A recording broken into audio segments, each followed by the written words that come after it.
Hello, hello, hello. Hey, congratulations again. Did you? Where is it? There it is. How's you? I is good. I is good. But yeah, like, big congratulations. That's really cool. Becoming a firefighter, that's really cool. Like, all those kind of jobs, like the emergency, like, response, first responders people, very respectable. Very cool job. So again, yeah, the super big congrats. That's really cool.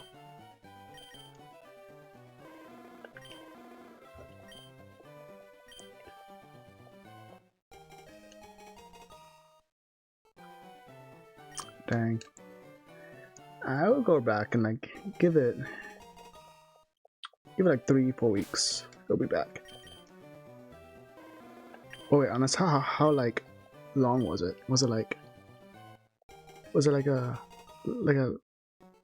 fancy mustache, or was it like just like a normal, like nothing crazy mustache?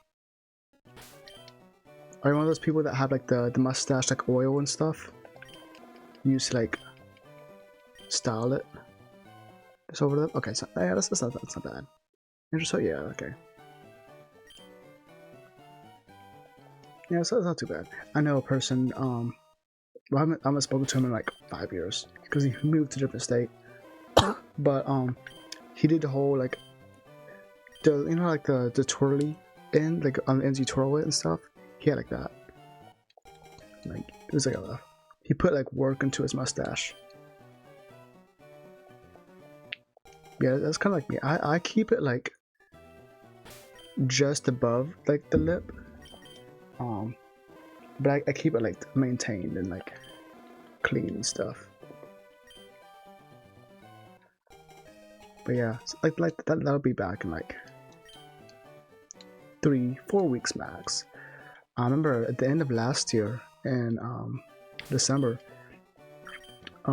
there was like a span of like 2 weeks where I had like nowhere to be. I wasn't gonna be seeing anybody. I was gonna be like by myself pretty much, basically for 2 weeks. Like my roommate was out of town, everything. I was just by myself. So I shaved my beard and my mustache because I wanted to see what I look like without my facial hair. Because I haven't been without facial hair since 2024, 2023. It's been a while, so I forgot like how I look like. This is on for this one. Yeah. So I just took to see, and I didn't want to do it at a time when I knew other people would see me because I didn't know how I look. And I'm glad I did do it that way because I don't like how I look without facial hair. Like, I don't know, my jawline disappears when I don't have a beard because I use my beard to like, highlight my jawline so it looks better. But like without it, it just looks wrong.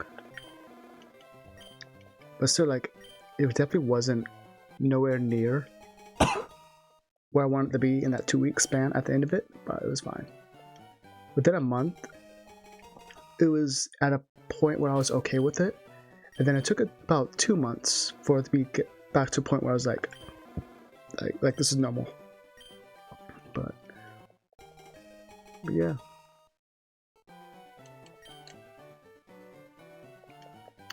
But yeah, what you been doing? What you been up to besides the whole firefighter thing? That's pretty big though. Okay, John.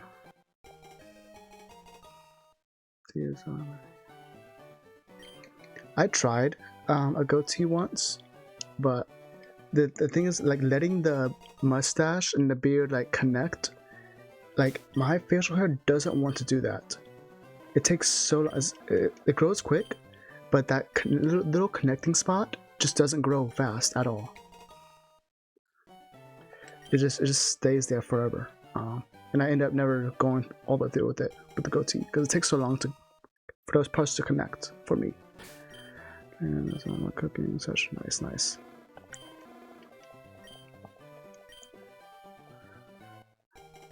I've been cooking quite a bit too.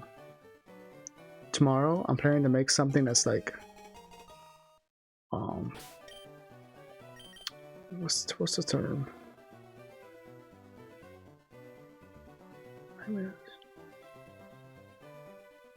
I forgot. I'm blanking. It's a diabolical combo. So I'm making the Japanese egg salad. You know, like having the tamago sandos, the egg salad sandwich. But I don't have any bread right now. But what I do have is chicken nuggets. So I'm gonna put a bunch of chicken nuggets in the air fryer. I'm gonna make the egg salad, and I'm just gonna like top it with the. I'm gonna put the, I guess, a spoon of the egg salad onto the chicken nugget. Put some green onion on that. That's a possible food crime, but I think it's gonna be good. I can't wait. Like, I decided to make the tamago sando, but then I was like, wait, I don't have bread.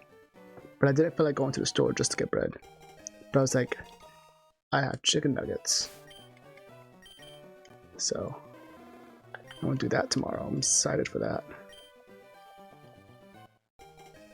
Ooh, yeah, that sounds good. I had last weekend I went to a Mexican restaurant, and I had their torta. I think it was a Cuban torta. It was so good. It was amazing. And then I also got a birria pizza, which is just basically, a tortilla, then the birria filling, and another tortilla on top, and it's kind of like grilled with the consomme on the side. That hit. That was so good. It was kind of pricey though. I mean, it was a lot of food for sure. The torta was huge, which was amazing. But I think the torta was like $14. But I think it was worth the price because it was gigantic. And it had everything in it. It had chorizo, had jalapenos, egg, lettuce, tomato, queso. It had like 2 other kinds of meats too.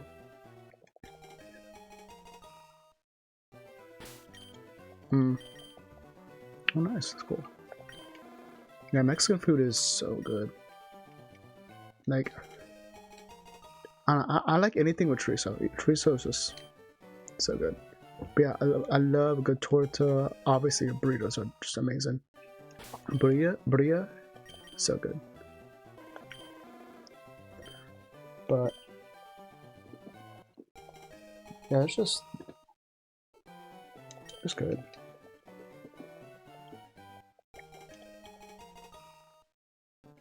Next weekend,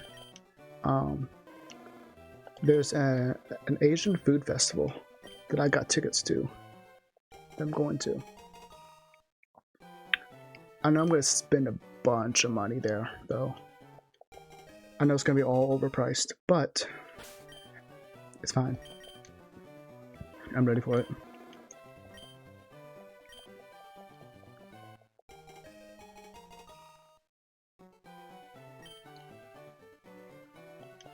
What I had? Oh, yesterday. Let's see if my coffee is cool enough to drink. Nope, still hot. That hurt. There's a hot dog. I think it's called a. Wait 1 second. Okay, I think it's called a hot dog bar. They just sell like specialty hot dogs, and they're also pretty pricey, but I think it's really good.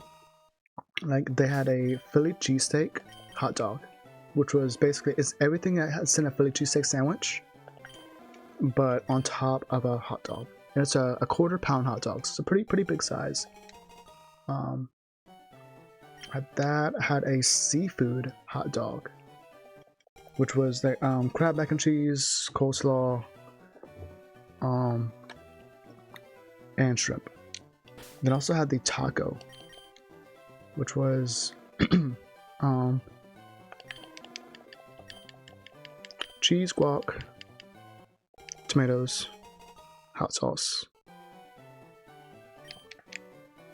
and I think there's beef on there. I can't remember. Yeah, that was really good. But each hot dog, well, the taco was the least expensive. I think that was like $8. The seafood was like $13, and the Philly was $14. But it is a lot of food. But I can't go there too often. Too pricey for me. Man.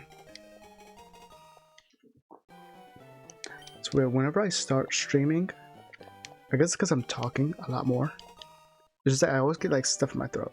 Like I always start coughing. It's like phlegm or something in my throat.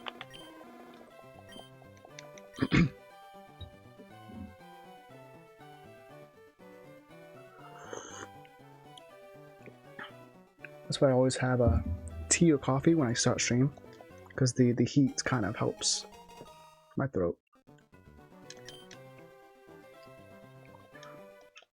But yeah, lots of good food. Oh yeah, so I have 3 more weeks of streaming. I got the official start back date.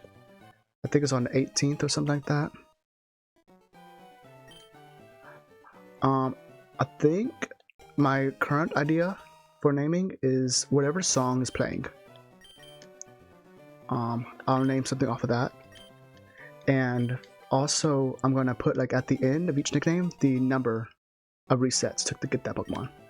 Since I'm shiny hunting 6 Pokemon, I kind of want to see which one I get the quickest and like which one it takes me longest. So like if I caught it right here, it would be what? Sorry 7233 or sorry not well not how do we not sorry? I don't remember how many spots I can use, but like that.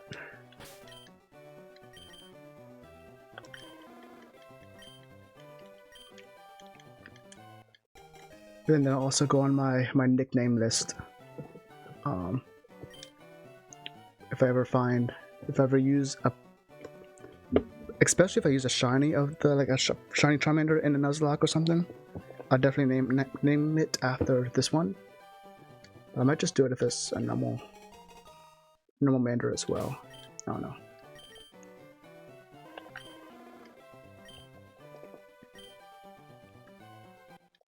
Oh, also I've been playing Pokemon XDDX, that ROM hack off stream. I've been doing Mount Battle, and it's really cool. Like they replaced pretty much all of the trainers, and you fight through all the gym leaders, all the Kanto, Johto, and Hoenn gym leaders. You fight through all of them. I think I'm about 60 floors in, 60 levels in. And the Pokemon are already at level 50 and 60s. Who I'm against. So it takes me about like 25-30 minutes per each 10 floor like section. It's actually getting kind of interesting. But right now I'm using my team of like my all-star team kind of. My Charizard, Swampert, Metagross, Gengar, Slacking, and Rayquaza.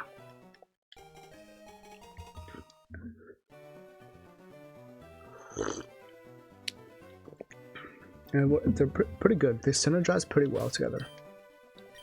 Right now my starting strat for every fight so far is pretty much just Charizard, Swampert, and then Charizard go for Heat Wave and Swampert go for Earthquake. And I pretty much always get a double KO turn 1.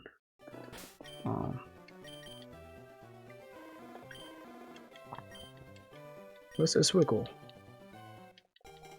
Very cool. I can't wait to see what they have. I think the last like 30 or 20 levels, I'm gonna say that I'm actually gonna stream that. because I'm very interested to see how it ends.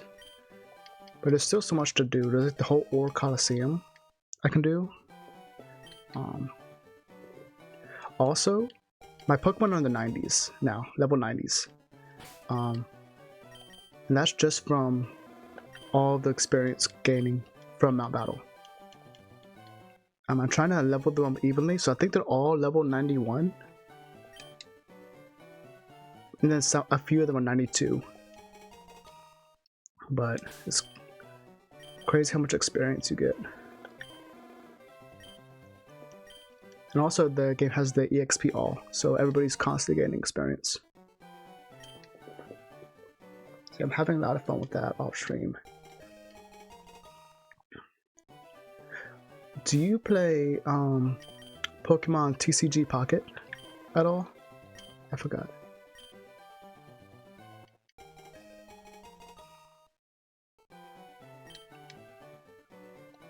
Have not. Well, they released a pack a couple days ago that have all my favorite Pokemon. It has Mega Rayquaza as like chase card in that one.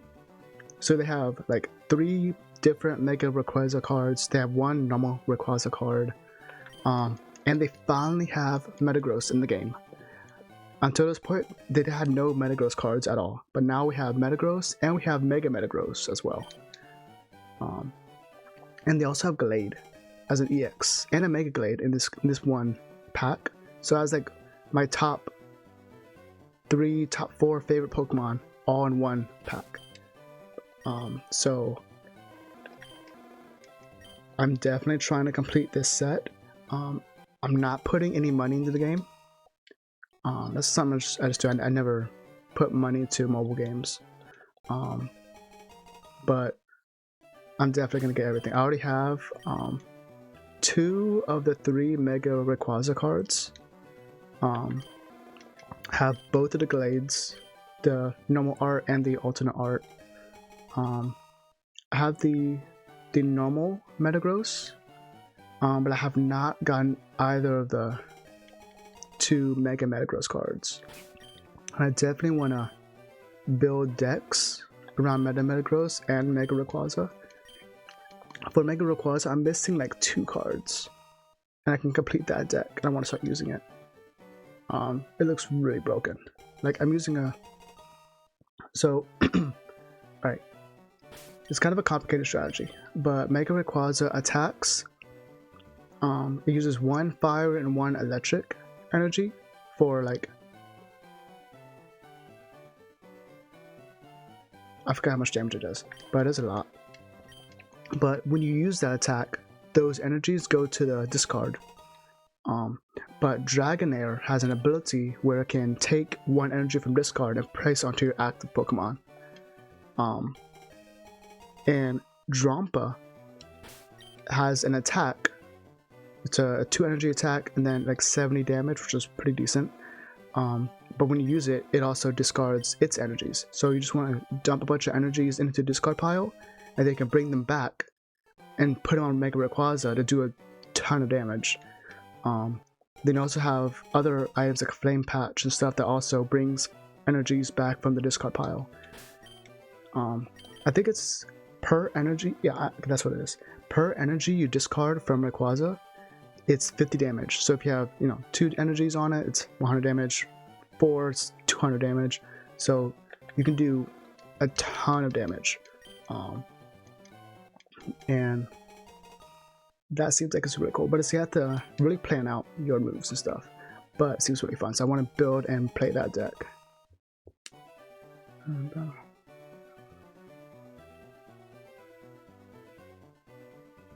oh, for real? I mean, I barely battle too. I'm never on the ranked. I play typically one ranked match per like season, so that I can get the prize, like participation prize at the end of the season, which is like typically like 50 hourglasses. And that's all I would do. I'm a great volunteer. But I typically do it just for the collecting aspect, seeing all the cool cards and collecting them all, very slowly. And I do all the solo battles, because those get you some good items and stuff. But this whole time, I downloaded Pokemon Pocket probably about maybe 2 or 3 months after it dropped. So it's been a while since I've had it. It feels like over a year for sure. Probably like a year and a half maybe. And I've been waiting for Metagross to be in the game. Not necessarily Rayquaza, because Rayquaza is, is a dragon, and dragon types are typically harder to play because they require different energies. So I wasn't too excited because I didn't think it's gonna be kind of hard, right? But with this tech, the Dragonair and Drampa, it makes it much more easier for me. But I've been waiting for this Metagross forever. And when I saw the trailer for the new pack had Metagross as like its one of its main pulls, I was so hyped.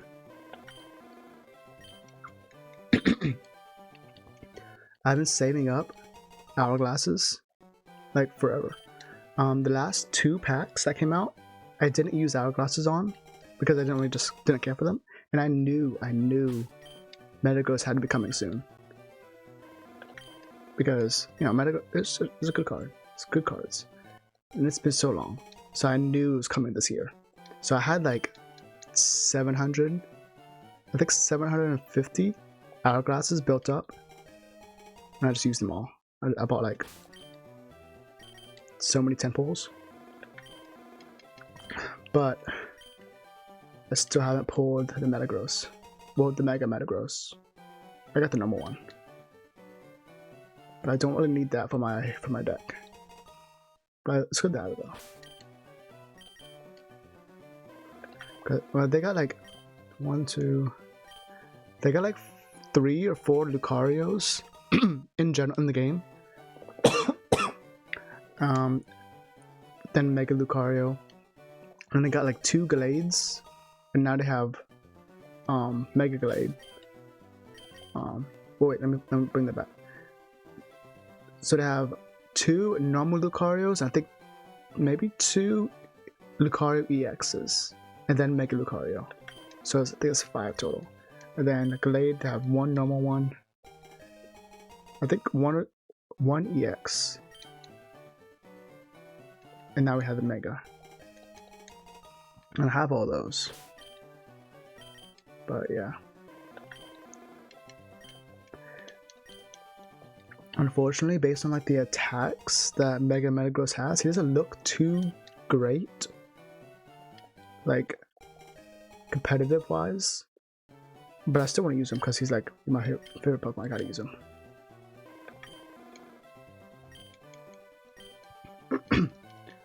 And then Rayquaza, obviously I gotta use him. There's also another Pokemon that I want to kind of toss into my decks, which is actually a Dusktox, of all things. It has an ability that I can activate from the bench that, like, if it places a random status onto the active Pokemon of the opponent, poison, burned, or I think it's paralysis. Yeah, poison, burn, paralysis. Places one of those randomly. And you can do that from the bench. And I think that's really annoying. So I kind of want to do it. Why is my voice so like this?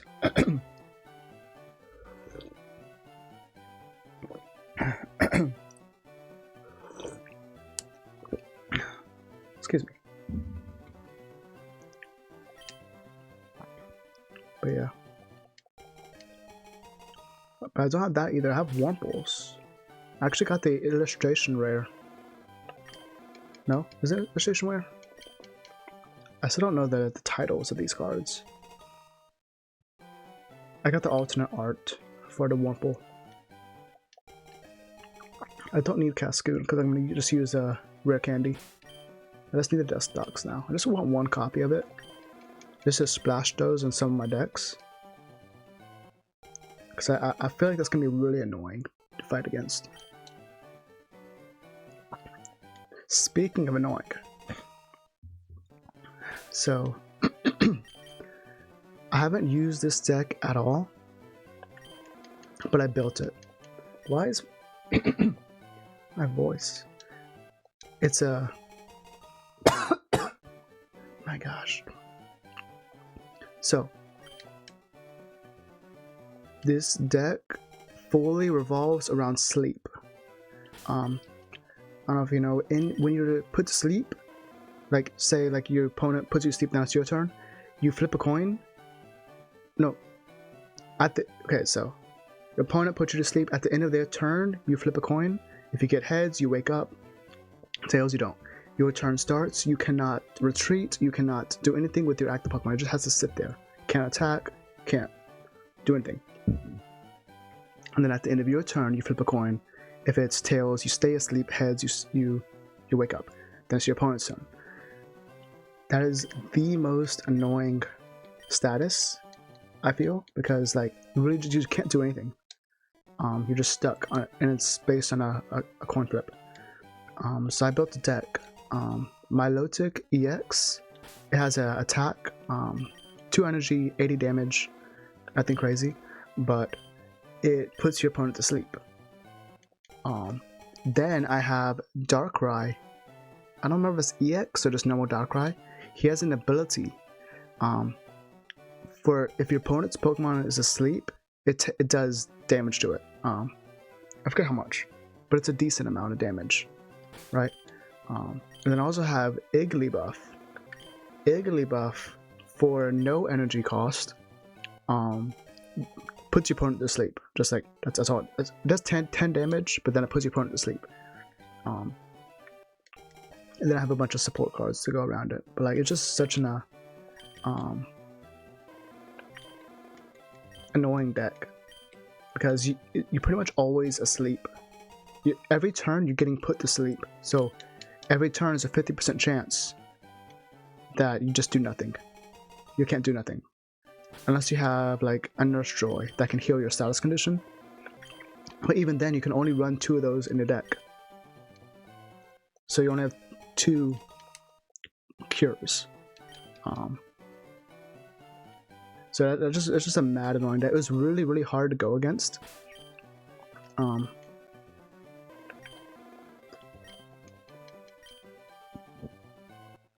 Mainly in like the solo battles and stuff. Because I don't play a lot of ranked. But I know it was on ranked a lot. But that was also another game I considered bringing to the stream. You're just playing, actually starting to get into ranked on stream. Because that's the only way I really play ranked anything, is when I'm doing it on stream. That was like years ago when I played Duel Links. I actually had really good success in ranked Duel Links. Yu-Gi-Oh! Duel Links. Just because I played my ranked matches on stream. And it is like, I don't know, I guess it motivates me to do better when I know people are watching me. Like, make smarter plays. I don't know. And to keep going is the biggest thing. Because like when I'm by myself playing like a ranked match, I get 1 loss, I'm like, okay, I'm done. Let me play a different game. Or do something else, watch a video or something. I'm very quick to to switch to another game after a loss. But when I'm on stream, it's like, man, it's different. Why? What's going on? So whenever I play like a competitive game, I typically do it on stream because it forces me to do better.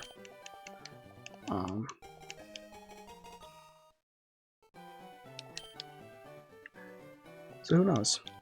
Maybe in the future I'll bring TCG Pocket. I also played TCG Live. Man, why? What's going on with my throat?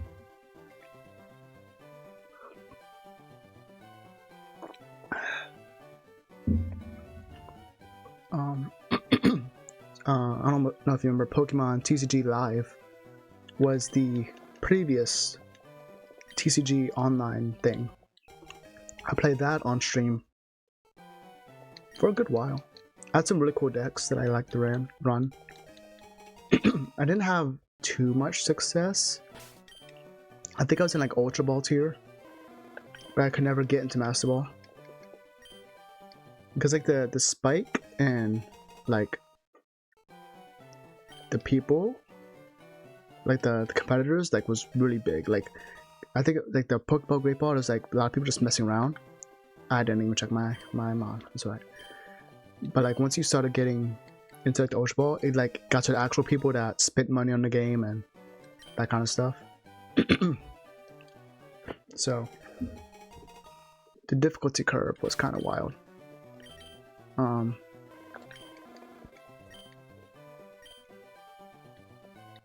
Yeah, I had a lot of really cool decks. I don't really remember too much of them.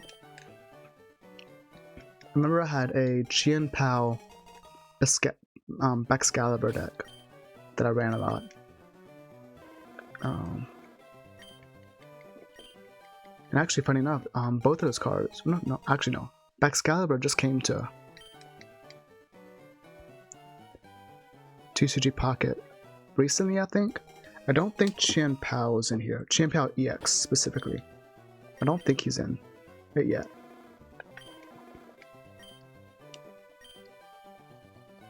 But Chien Pao EX was really strong. I think like he did a kind of similar thing to Rayquaza, where the amount of energies you have on it, it dictates how much damage you dish out.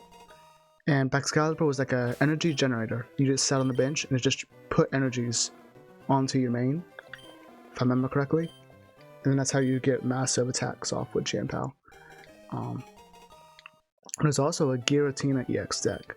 That was my main one that I ran. Who did I run with it? Comfey. I remember Comfey. Because Comfey had like a no retreat cost and you can just cycle them around. I forget, it was a very complicated strat because there was a lot of like sending cards to the what's it called? Chaos Zone, Distortion Zone. Basically it's like banishing in Yu-Gi-Oh! Where you're not the graveyard, but it's like banished. It's like one of those for Pokemon. Where you would Giratina would do an attack, then banish like 2 cards, something like that. And then when you get like 8 cards banished, you get access to like a 150 base attack, something like that. I don't remember. There was a lot of setup. It was very intricate. And I got really good with that deck. And that took me far in ranked. I wonder if I can still look at that deck. I wonder if the TCG Live client is still active. I don't know.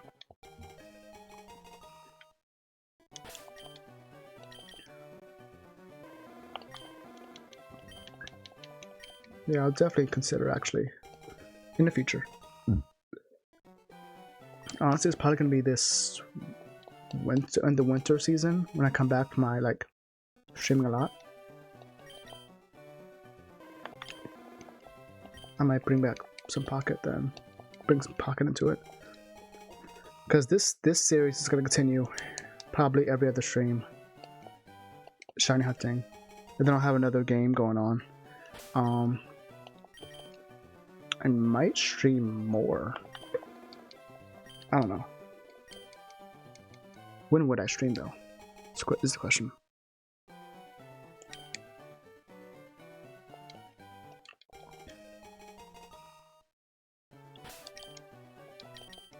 I don't know. I'll come up with the schedule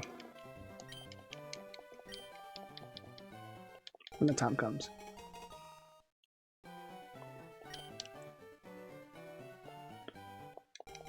But I do definitely, after I start back work, I think it's on the 18th.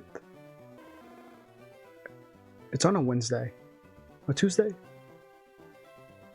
I can't remember. I think it's the 18th. when I start back. But 1 second. Okay. I'll try to stream at least once a week. Either Friday or Saturday, but I'll definitely try to stream both Friday and Saturday nights. And those will be longer streams. I'm gonna aim for 3 hours, possibly 4 hours per stream. And I'm gonna be doing multiple things. I'm gonna do some shiny hunting and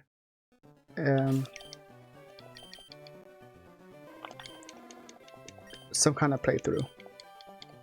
Challenge run, Nuzlocke, something. I'll try to do both of them in one stream. I think that'll help me too. Because right now I typically just stream about 2 hours. Because I get like kind of tired at the end, right? It's hard to go longer.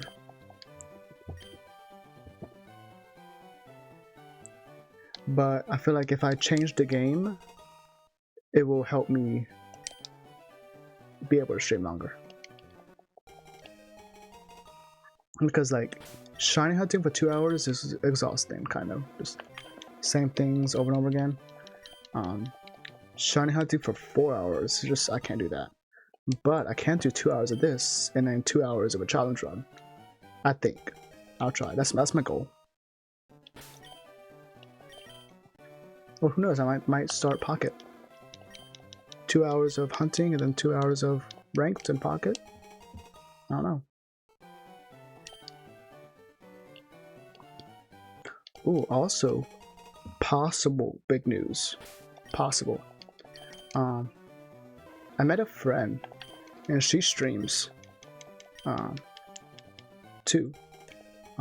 She streams all kinds of stuff, but she likes Pokemon too. So we might, again, this is a very big might, do a Soul Link Nuzlocke together. Someday stream a Soul Link Nuzlocke. Like she streams on hers. Yep, collab. First collab of the channel. But again, it's a very big might. Very big might. Do you know what a Soul Link is?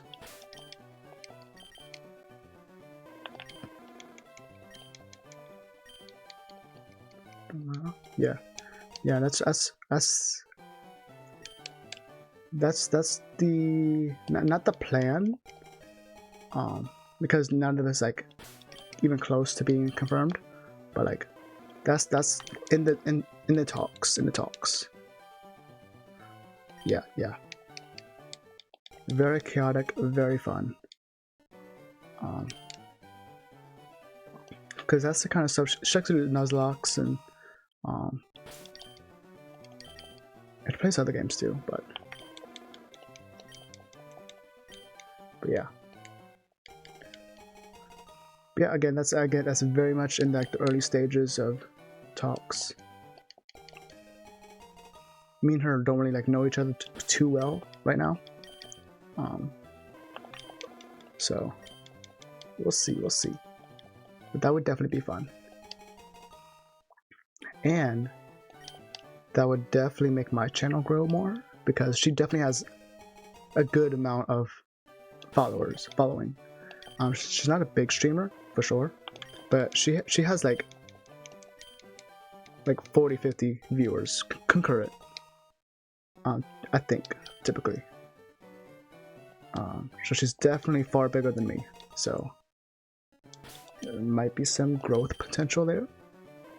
Perhaps, maybe see. But again, we'll see.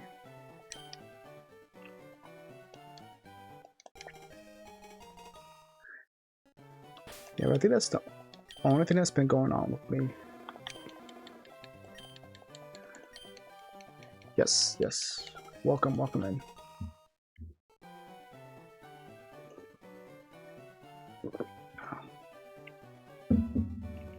Come to the dark side. I don't have cookies, but I do have chicken nuggets with Japanese egg salad. Hans?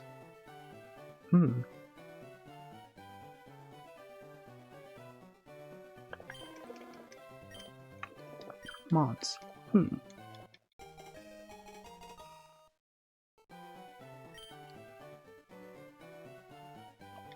Perhaps. I haven't really thought of a... Never really gave much thought into a fandom name. Because, like, I don't have a fandom. So I never gave it much thought. Mons?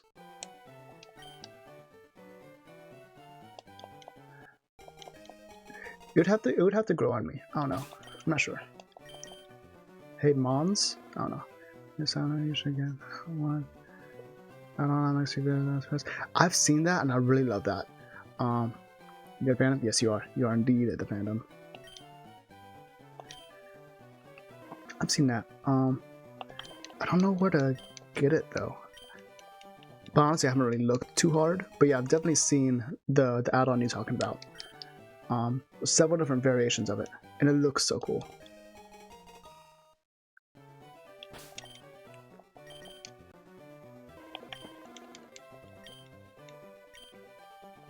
Yeah, I do.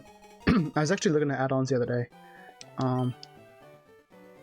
I saw a really cool add-on for one that automatically has like a team layout of your party, and it automatically updates when you like switch Pokemon around in your team or add different ones on. It's actually not too hard to use. I actually looked up YouTube videos of how to install it, because there's a little bit of code you have to do, but it's nothing crazy. But I definitely want to use that for like when I start doing like Nuzlocke and stuff again, because like there's different like settings you can do where like some just shows just the sprite of a Pokemon, others show like its level, its nature, its moves, all that kind of information. Then you can customize which information it shows, and what kind of models it uses. Does it use like current models, or does it use like Gen 3 models? A lot of customization. So I definitely want to get that when I start doing like Nuzlocke and stuff again. Obviously, it won't be useful in this run right now anyway, or my other run that I started yesterday, because I'm only using one Pokemon. But yeah, I saw that add-on. I was actually looking. I don't know if you've seen it before. There's a second a fishing game where you type !fish in chat, and then it like there's a little thing that has like it throws a fishing line out, and you get like random items and stuff, and the items are worth different like amounts of gold, and then the viewers can like compete, see who can get the most gold and stuff like that. I was actually looking for that add-on. Yeah, because like there was one streamer that I didn't really pay attention at all to the game she was actually playing. I was just playing the add-on game the whole time in her stream. Like, I think the cooldown was like 1 minute between !fish. And there was like a good like 10-15 people that were just like constantly doing the fishing game. I think that was kind of fun. Just nice seeing your username pop up on the screen saying that, like, you know, Pandemonium 0320 caught a snapper fish, and then you got 323 coins, and then it goes to the next person, and it's like I don't know about it. It's cool. So I did look for that. I couldn't find it because I don't know the name of it. Again, also I was only searching for like 5 minutes, so I may have skipped over it.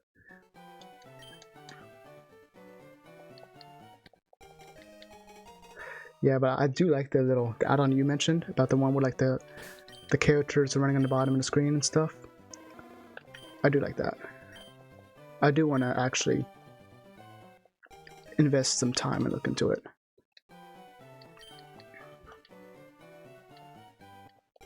You know what? I'm actually gonna make a note. You know what's up? Look at my pen. There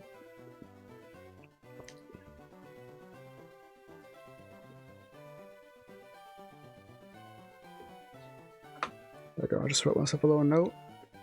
So hopefully I'll do that tomorrow. We'll see. What's tomorrow? Tomorrow's Sunday. Yeah, I'll have time. I should have time.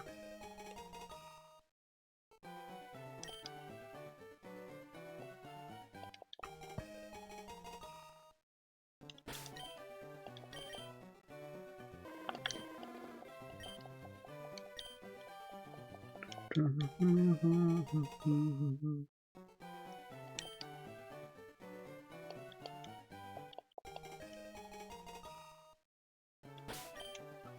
should be a Pokemon one, right? Because I think that'd be cool to have a Pokemon one. I've seen all kinds of stuff. I'm sure there's a Pokemon one actually. I'm pretty sure I've seen it.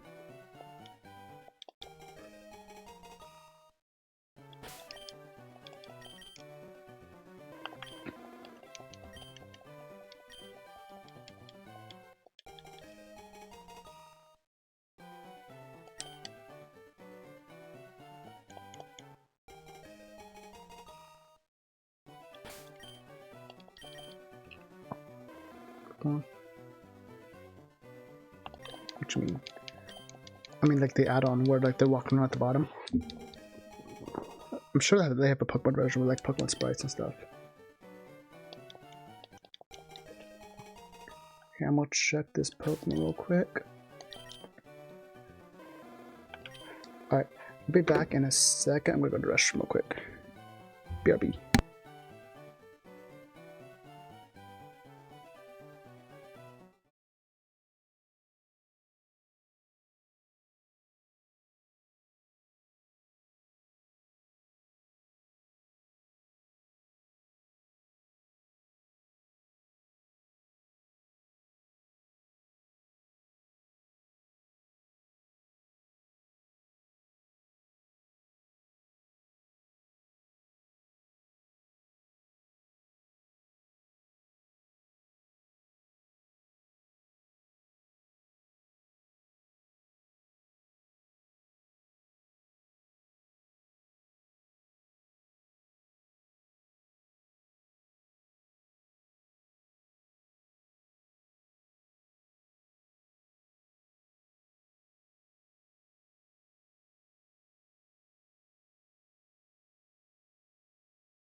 Okay.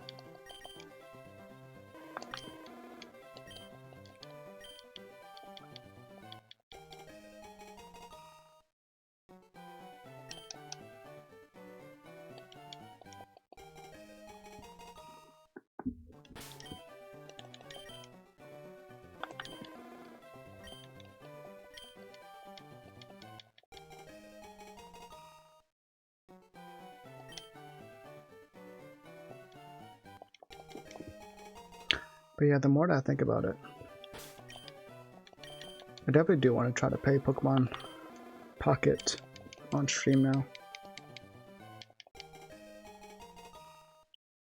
Because I got a lot of really cool cards. Oh snap. There's a flood advisory. Was just issued. It's gonna... Well, it rained a lot already today. For a couple hours. But it's not raining now though. So I'm guessing it's gonna pour. It's not gonna flood where I'm at, but there's a couple places. Like I live like 15 minutes from like downtown, Yeah. I know my area is good, but I know there's specific areas like 10 minutes away, maybe 15 minutes away that are susceptible to floods. So it's like many for those areas, but this area specifically, I think I'm fine. Like, I'm not worried. So now that's crazy. It was still hot. It's still hot, but now it's rainy and hot, so it's really muggy right now. It's really humid. No, it's still hot. It's still hot here.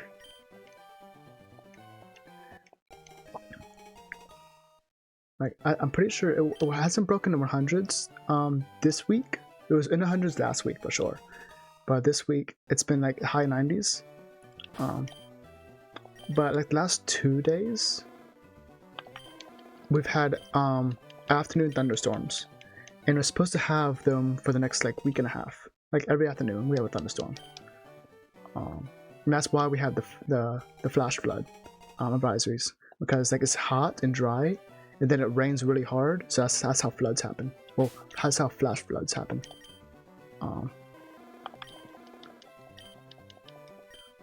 But yeah, like my specific area, my neighborhood is pretty safe from that.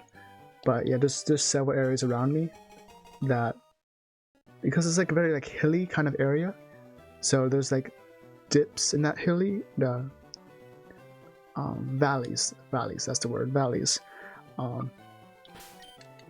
which is kind of dangerous for floods there, but I'm good. Ooh, good question. Let's see. Oh, what am I doing? What the heck?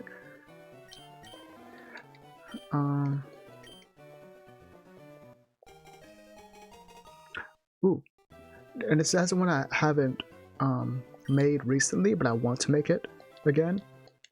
Crab Rangoon mac and cheese. So I get Velveeta mac and cheese, like the boxes. And it's like a meal prep kind of thing. I'll make this and eat it like for the next like 5 days. I get the family pack, which is like 3 boxes of Velveeta mac and cheese. Get some imitation crab meat, like a big like thing of it, and chop it up. Put that in it with some cream cheese. I'll add some hot sauce just cause, and then some green onions, and then something crunchy, either like panko or seaweed, like that, and I'll put that like kind of on top.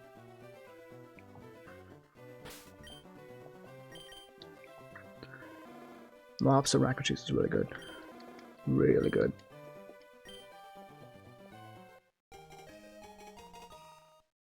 Oh yes, I've also made that probably about a year ago. Chicken bacon ranch mac and cheese. So for this one, I just got the box pasta, cream cheese, I think like mozzarella cheese. I got, like you said, the big bag of bacon bits. The real, the real bacon that's like bits. I think I got a whole bag of that. I got like 2 packs of the ranch seasoning packets. And then I got like some of that frozen diced chicken, and then I like heat it up in a pan, and I just mix it all together. Chicken bacon ranch mac and cheese, very good.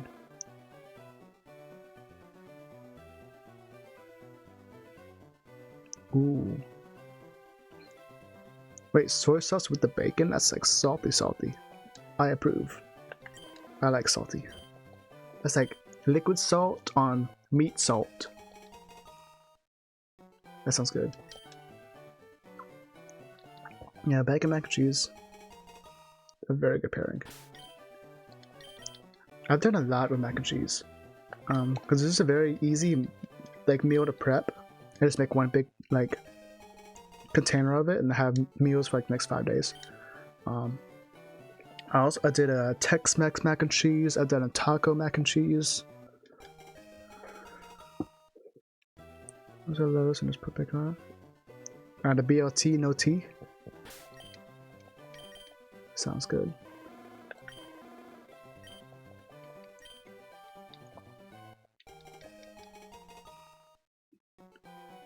I've done quite a bit with mac and cheese, just like different variations. A lot with fried rice too. Crab fried rice, bacon fried rice.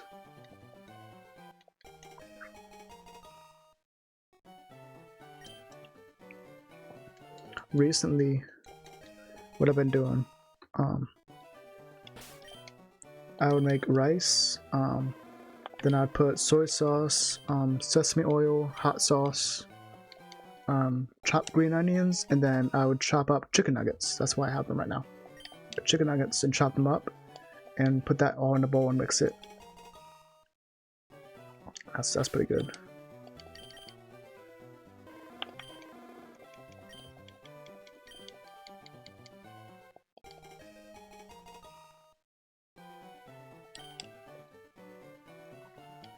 Dang, now I'm getting hungry again.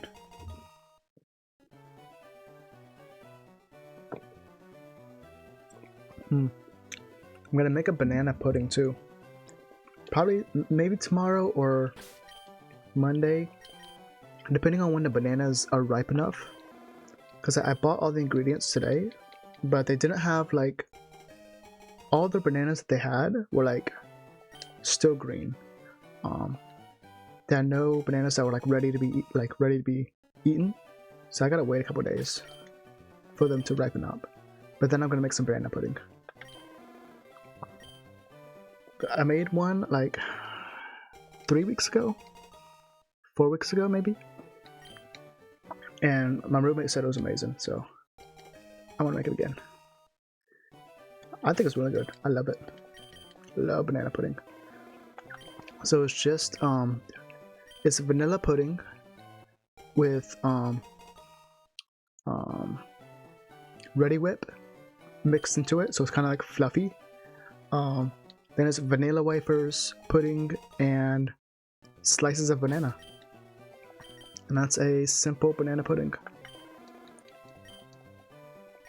And it is incredible. If you want to make it fancier, you can do other stuff like maybe cinnamon or condensed milk.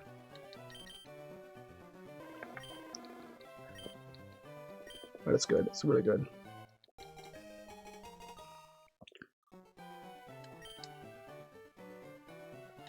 But yeah, I have all the ingredients for it. I just gotta wait for these bananas to ripen up. Excuse me.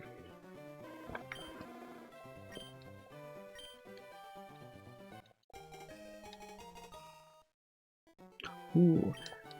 No. I feel like that wouldn't work well with the taste. Interesting idea.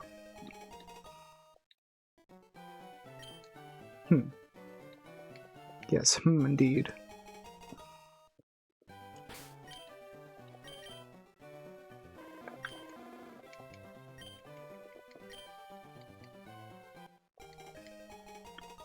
Very, I actually might try that someday. Yeah, I know there is. I know. There's so many different flavors you can get. I'm sure there is one. Or at the very least, there's a vanilla or something that will pair well. I'm sure.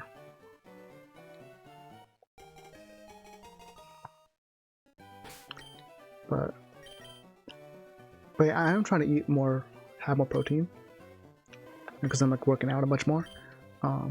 Every morning I eat like 2 or 3 boiled eggs, and I have either Greek yogurt or cottage cheese. I actually really like cottage cheese. Maybe chocolate. Ooh. Ooh, that sounds good. Yes, yeah, that's definitely something I'll consider. Because that sounds good. Chocolate lava cake with the protein powder. Very interesting.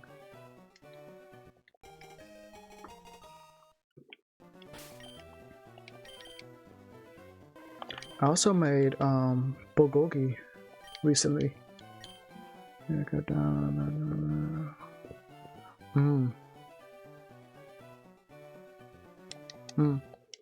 I think I'm about. I don't know. I actually don't know what I'm about. I haven't weighed myself.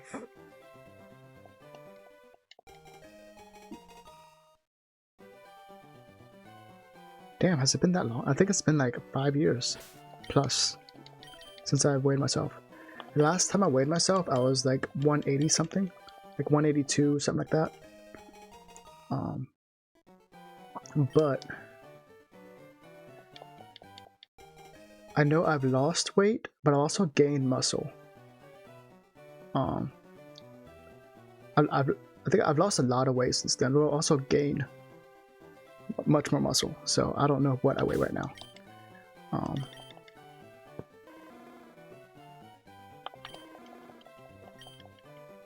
But yeah, the bulgogi Korean. I just got a bunch of stuff and marinated some thinly cut meat for a little while. Then I just put it in a pan with some onions and cooked it. It's pretty good. Yeah, I really don't focus too much on it. Yeah, I'm healthy. I don't have any conditions or anything. I try to eat healthy for the most part. Stay active, so I'm pretty okay.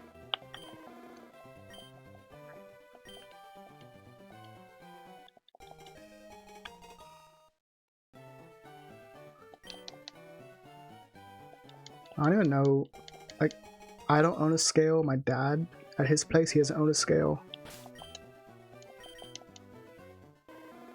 I don't know. Oh, dang.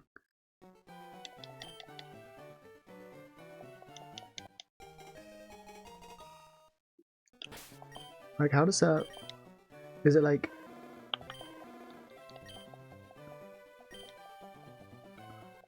how does it work? Like, I think I've heard of something like that before, but I forgot the name. Sudden drop in blood pressure.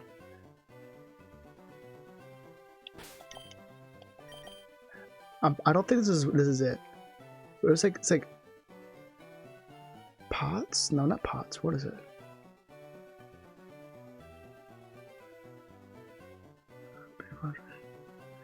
So sound job better, mostly from. I see. I get you. POTS 1. Yeah.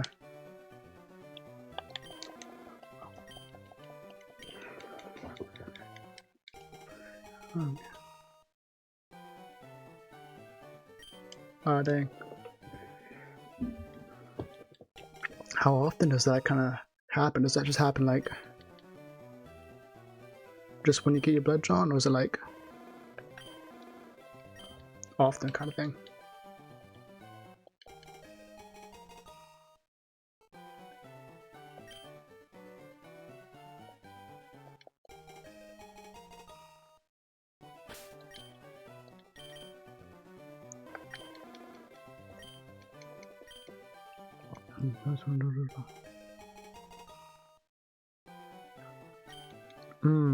I see. At least it's not like super often kind of thing.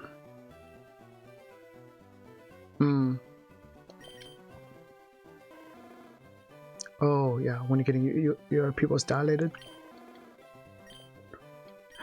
Well, at least you're in a very like controlled place when it happens, like a doctor's office. You have people around you that like know what to do and stuff. Yeah.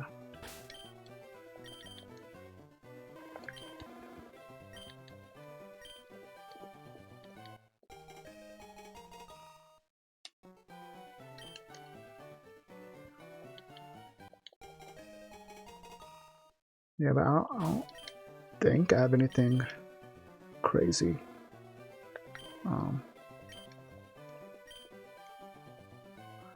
Like I don't know, like high blood pressure and like diabetes is in my family, especially high blood pressure. But I, as of right now, I mean, knock on wood, I don't show any symptoms of that right now.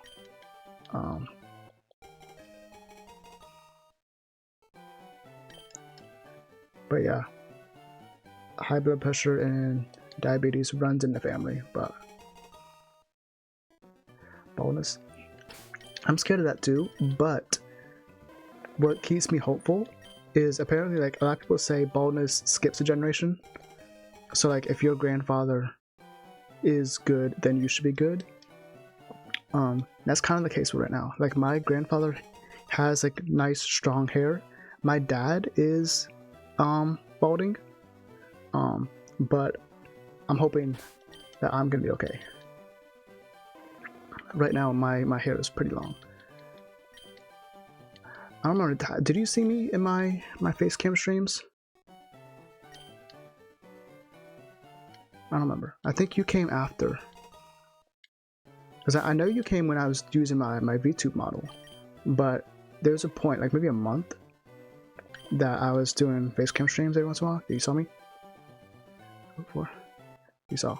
So yeah, I'm always, people call me like Asian Jesus and stuff, because like my hair and my beard and stuff. So I got long hair. But that is something I'm gonna try to bring back. Yeah, my hair is, I've been told my hair is pretty nice. But the reason I haven't been doing face cam streams is because the wire that connects my camera to my computer just stopped working. Well, let me say, it does work, but it's very finicky. Like if I touch it at all, it would disconnect, and then it's a whole ordeal to get it back connected. So I stopped using it. So I am slowly starting to upgrade my stream. I want to get a webcam. I want to get a new mic, because I don't like how this mic sounds. Like when I listen to my playback, like after stream stuff, I listen to like how my voice sounds and stuff. I don't like it. I really don't. And I've tried to mess with the settings and stuff to make it more crisp, but I don't like how my voice sounds. So I want to get a better mic. I'm using a Blue Yeti right now as my mic, which they're decent mics, but I know they're not the best.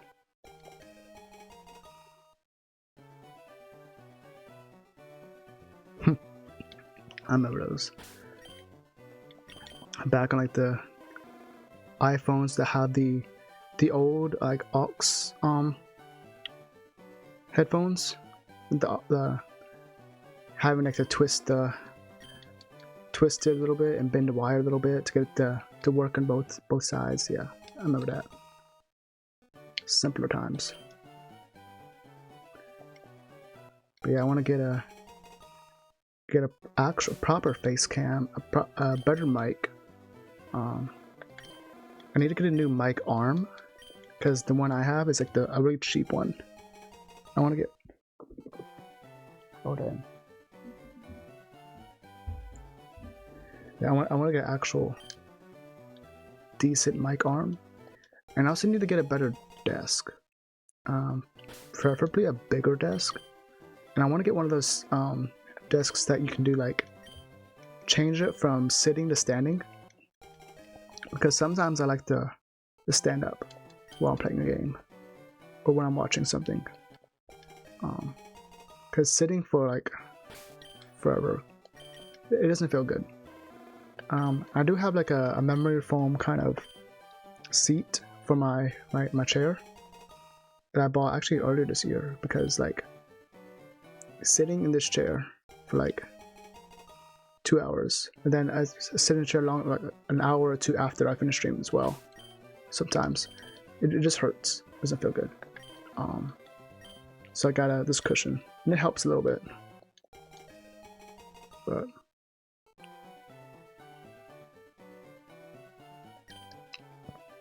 I used to use a pillow too. I did. Back when I was still using my face cam stream, like years ago. Back when I still lived with my dad. I literally had one of those cheap rolling chairs that didn't have any armrests. It was just like the chair and the back. And it was like one of those thin rolling chairs, and I put a couch pillow on it. And I used that for years. Until I bought this gaming chair. But even this gaming chair is like, it's on the cheaper end of gaming chairs. So it was really good for like a year. But then for sitting in it for so long, like the cushion is kind of like been worn down, I guess.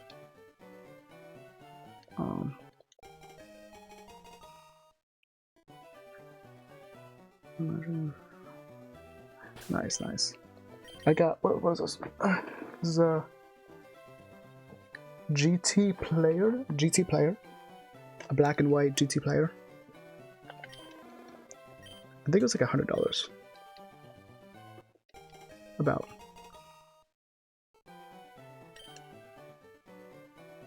But yes, it's getting kind of old.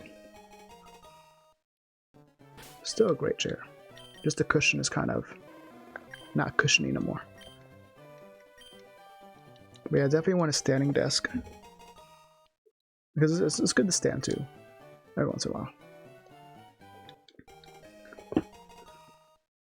But yeah.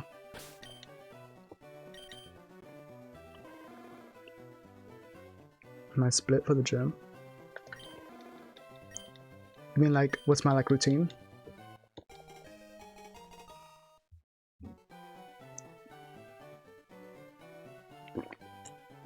Well, first, I don't go to the gym. I bought my own stuff. And my own stuff meaning 2 dumbbells and a workout bench. So all my workouts, I still do full body, but everything's like dumbbell exercises. The ones I have now are kind of cheap. Like total, between both dumbbells, it's like 45 pounds. So it's like what, like 22 something each. And I need to get heavier ones now because I'm already kind of like outgrowing those. I didn't work out at all until probably like last November, December is when I really started working out. So I bought those then, but now I'm at the point where like this is kind of easy now, so I need to get some heavier weights. But so. Okay, I have my list. Also, I don't do a whole bunch because I don't really have a bunch of time. So what I typically do is I do 2 workouts a day. Each workout is about 30 minutes. I do one in the morning, one in the evening. So on Mondays, I do arms and shoulders. Tuesdays, I do chest and back. Wednesdays, arms and chest again. Thursdays, shoulders, chest. Fridays, arms, legs. Saturday, chest, arms. Sunday break. Shoot. Don't they have like free? Isn't like free for the, or like $1 or something for the summer at Planet Fitness? But yeah, that's a big thing. I don't want to pay for a membership at a place. And I don't want to go out because like I don't want people like being around people while I work out. That's really nice. That's perfect actually.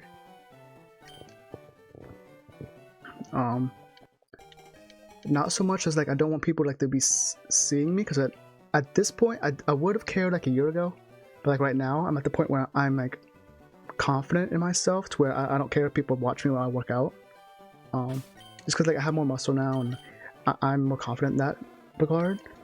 It's just I don't want to go out to work out when I can do it here. And I don't work out for a long time either. Like I said, I do like a 30-minute workout in the morning and a 30-minute workout in the evening. And I try my best to walk at least a mile. I typically walk about 2 miles a day, but I tried it. I walk too.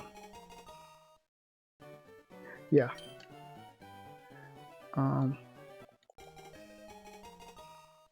actually don't know where closest gym to me is.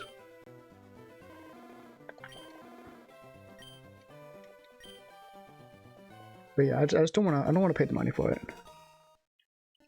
And this equipment is already paid for itself. Because like if I do a membership, that's like what, like maybe $10 a month, something like that.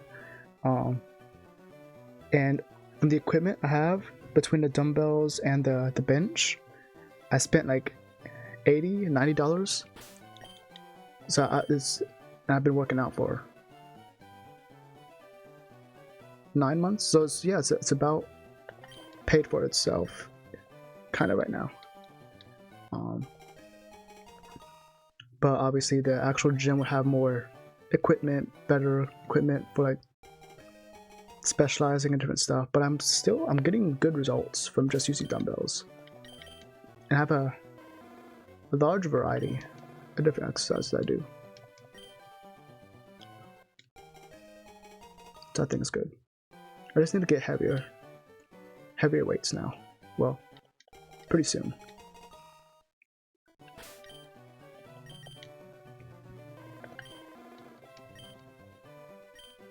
Because pretty much all the exercises I do with like the full weight that I have. The only ones I don't do are like the shoulders with like what is it, lateral raises? I don't know what it's called. Where like you hold it out and then you just bring it straight up, like your arm straight, no bending an elbow, just lift it straight up to target your shoulders. That one I can't do the full weight just yet, but that's like fine.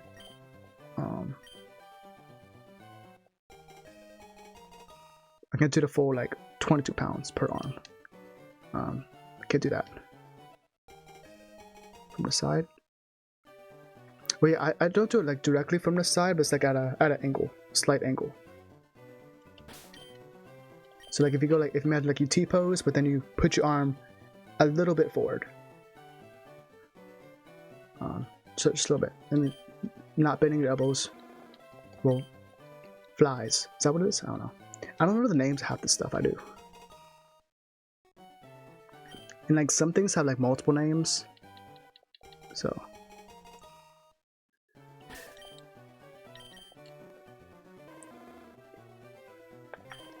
I'm pretty sure that's it.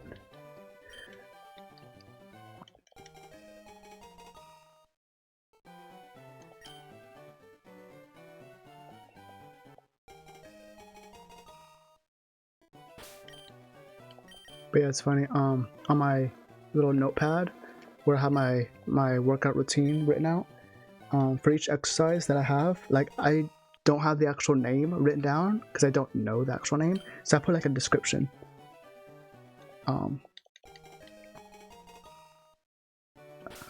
Like some like obvious one like curls and stuff. That's pretty like recognizable.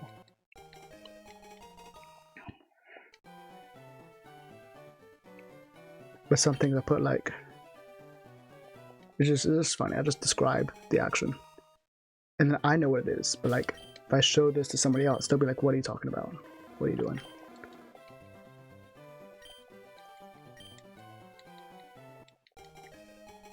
And it also makes it kind of hard because I use a fitness tracking app to track my macros. Alright. Hope the food is good. See you around. I'll be here. Is that coffee? That's stuff coffee, nice.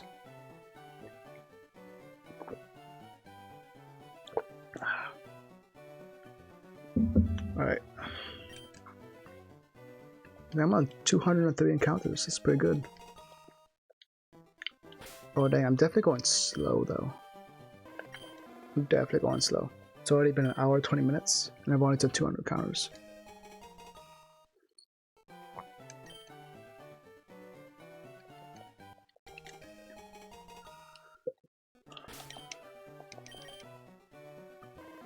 Yeah, I definitely gotta download the online client for TCG Pocket. I definitely talked myself into wanting to do that now.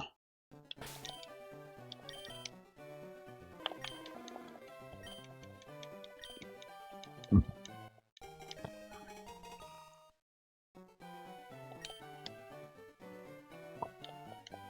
think I'm gonna work on that tomorrow too. I'll try to find that add-on. Hold on, I'm gonna make another note.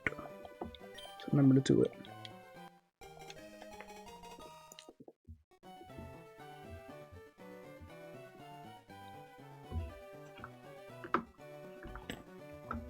Alright.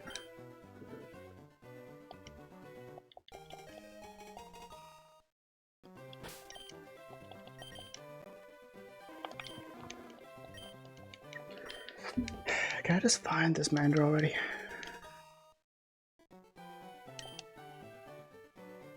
I'll have to look up. Well, I know what the next Pokemon is. The next possible Pokemon I can get, well, that I want to get, is Magikarp. So I guess I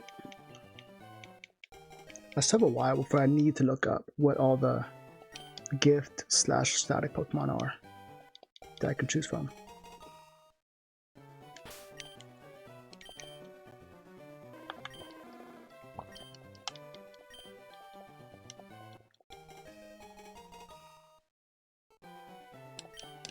I'm pretty sure Charmander gets Metal Claw in this game. If he doesn't, Brock's gonna be mad annoying.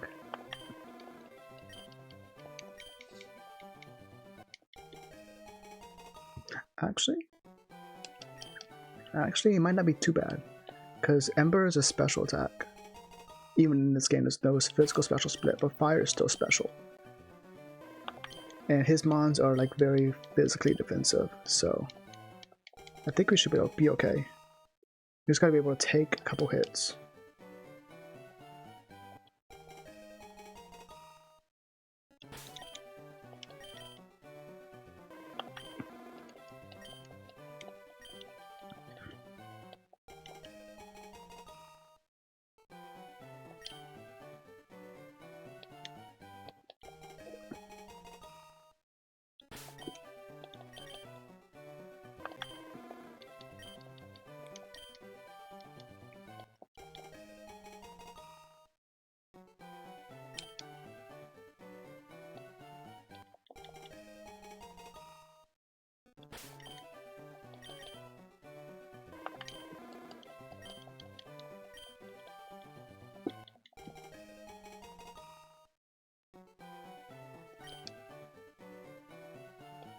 Itsukakito.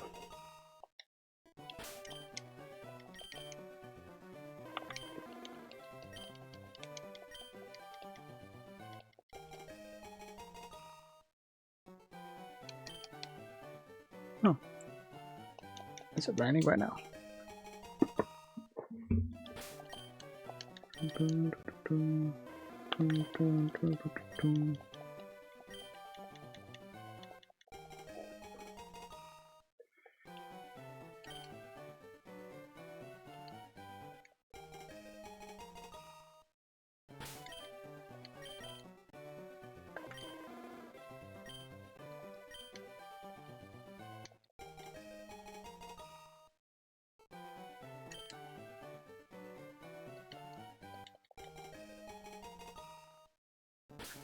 Tarara, Itsukakito, Toku wa nai.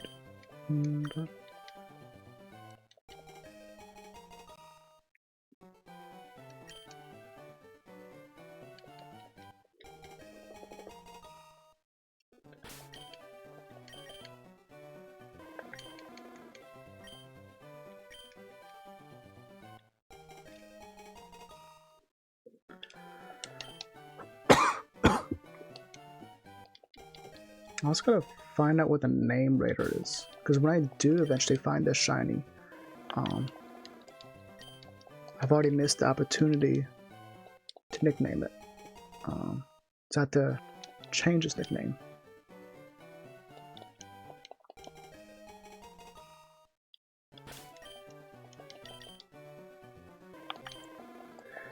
I hope I'm wrong, but I feel like it's in Fuchsia. I want to say it's in Fuchsia. Fuchsia or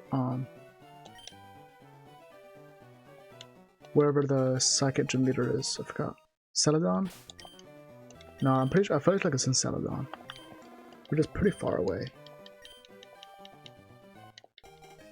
Kind of.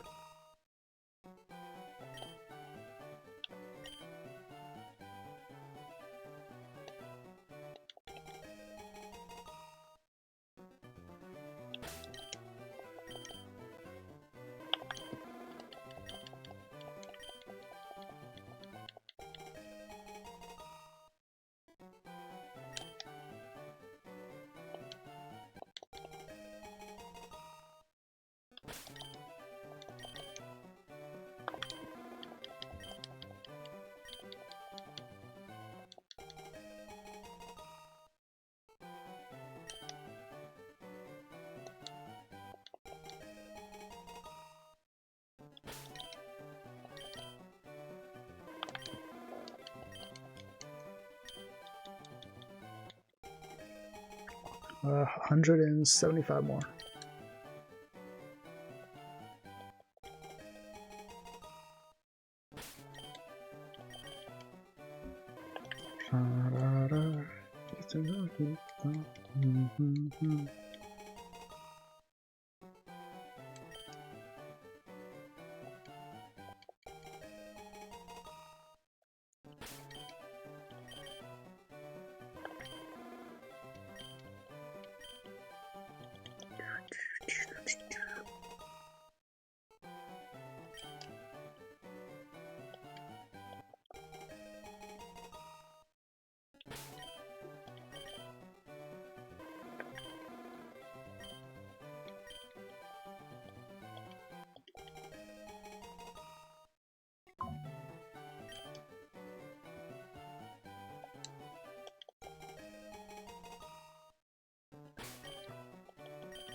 Come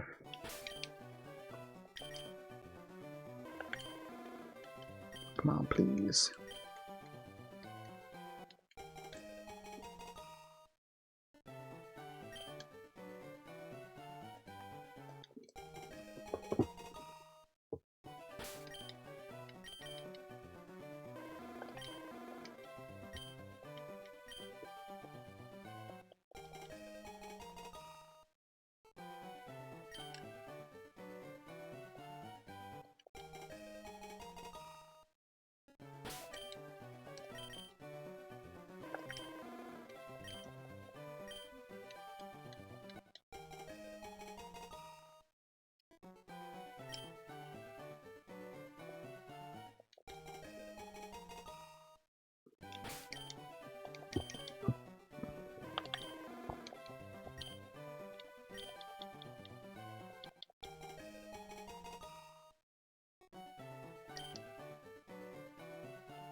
And go to the way I do. I didn't notify and when you somebody to don't do. I got you the way I do. Nobody got you the way I do. Nobody. I got so far behind.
74, 74.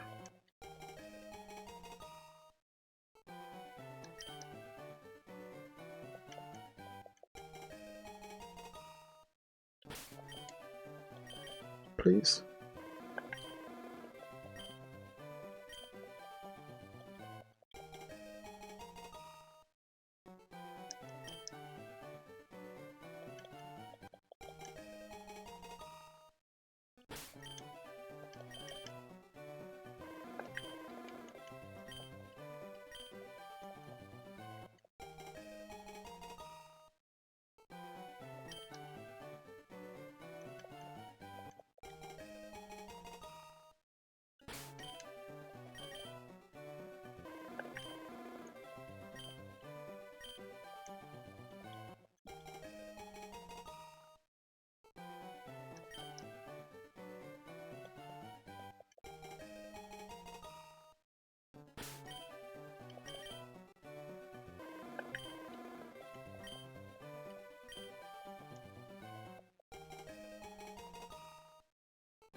Ads. I feel like ads haven't come on in a while.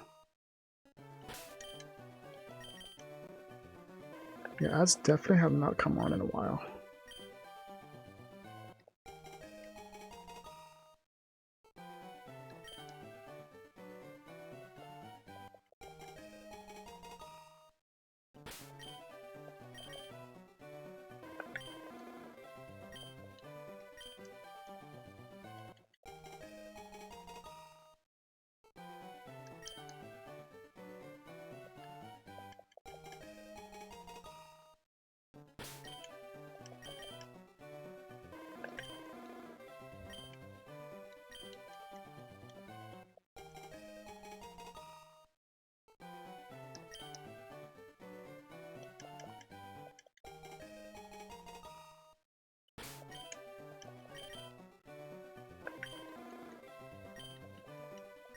Yeah, what happened? I'm like 20 minutes behind my pace. Because normally I can, if I'm doing everything optimally, I can do 400 and right at 2 hours.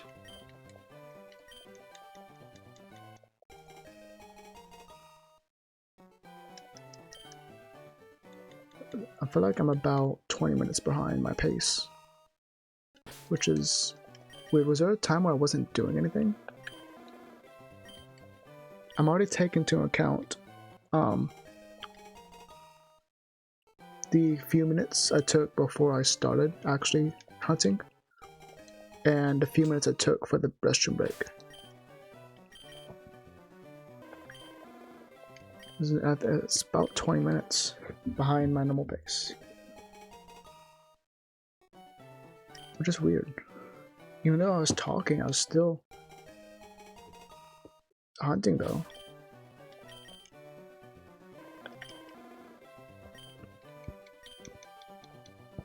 It's weird. Was I really going that much slower?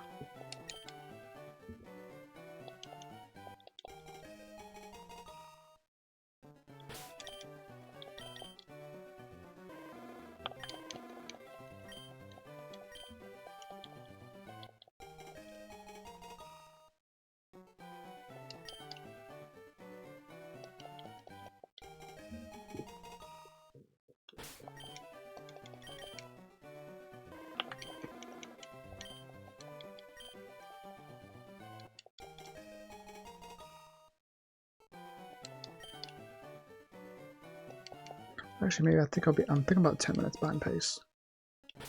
Which is still a lot, I feel. Oh, hey, welcome back.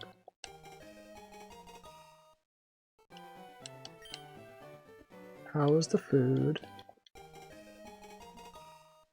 How you doing? I'm doing. I'd be doing better if the shiny would show up. Just cooked it. What did you cook? What did you make?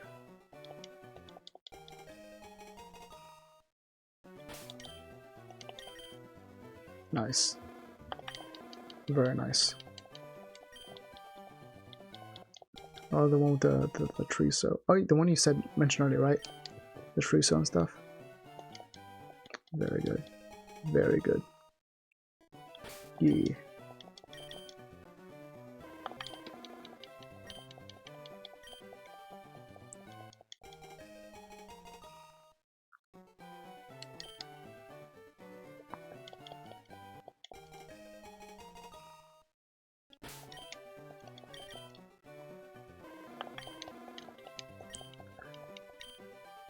I'm so tired now. My eyes are getting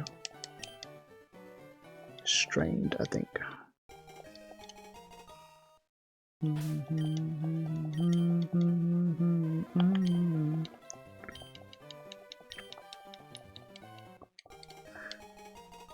But yeah, I was thinking about it. I'm definitely gonna bring, for sure, TCG to the channel.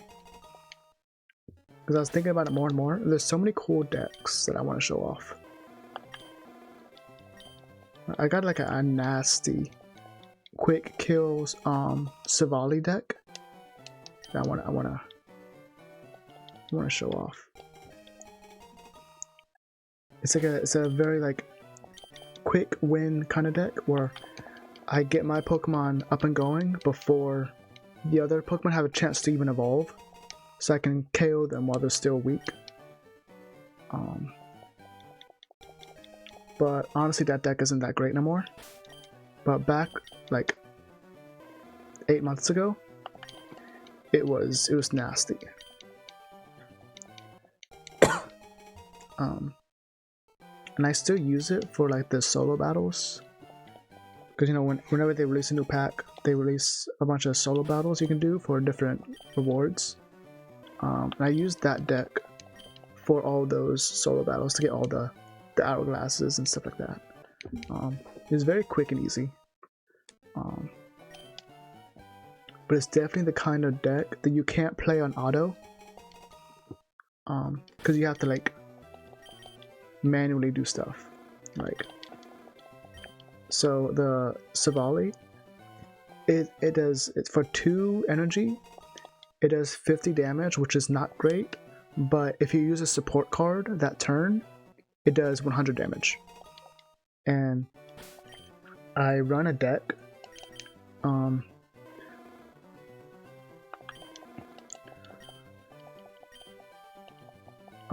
that I always start out with a type null, because that's the only basic Pokemon I have in my deck, so I always start out. It's very, very hard to brick with that deck. I always get the cards I need. What's the first ever Pokemon card? Like in general, it was Pokemon Sapphire on the Game Boy Advance SP. I remember getting Pokemon Sapphire. I chose Trico as my starter. And I went to nickname it, but then I realized I didn't want to nickname it. But I didn't know that you can just click start, and then it would like not nickname Pokemon. So I nicknamed the Trico because I thought it would just like not nickname it. But I was wrong, and I ended up with a Sceptile named Trico. All caps, by the way.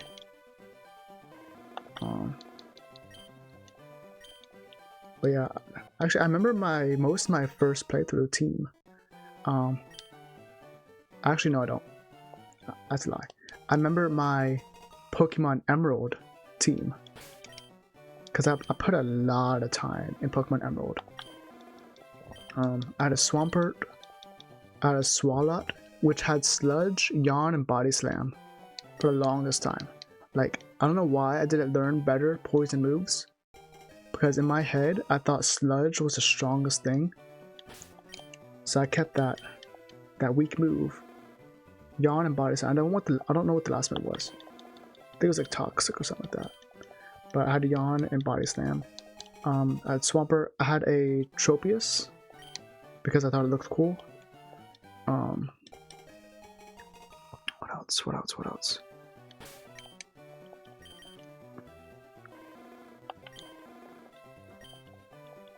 I had an Armaldo because I thought he looked cool.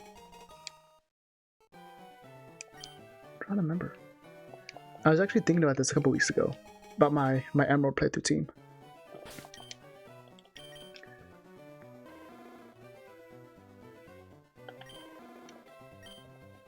Unforgettable. I had a Wailord. I know I had a Wailord.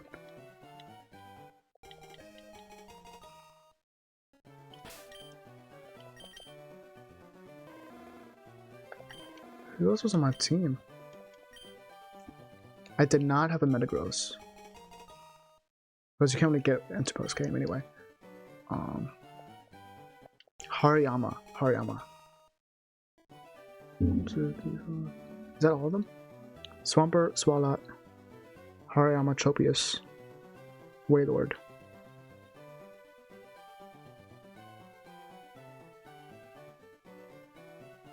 There's one more. Armado. I think that was my main playthrough team.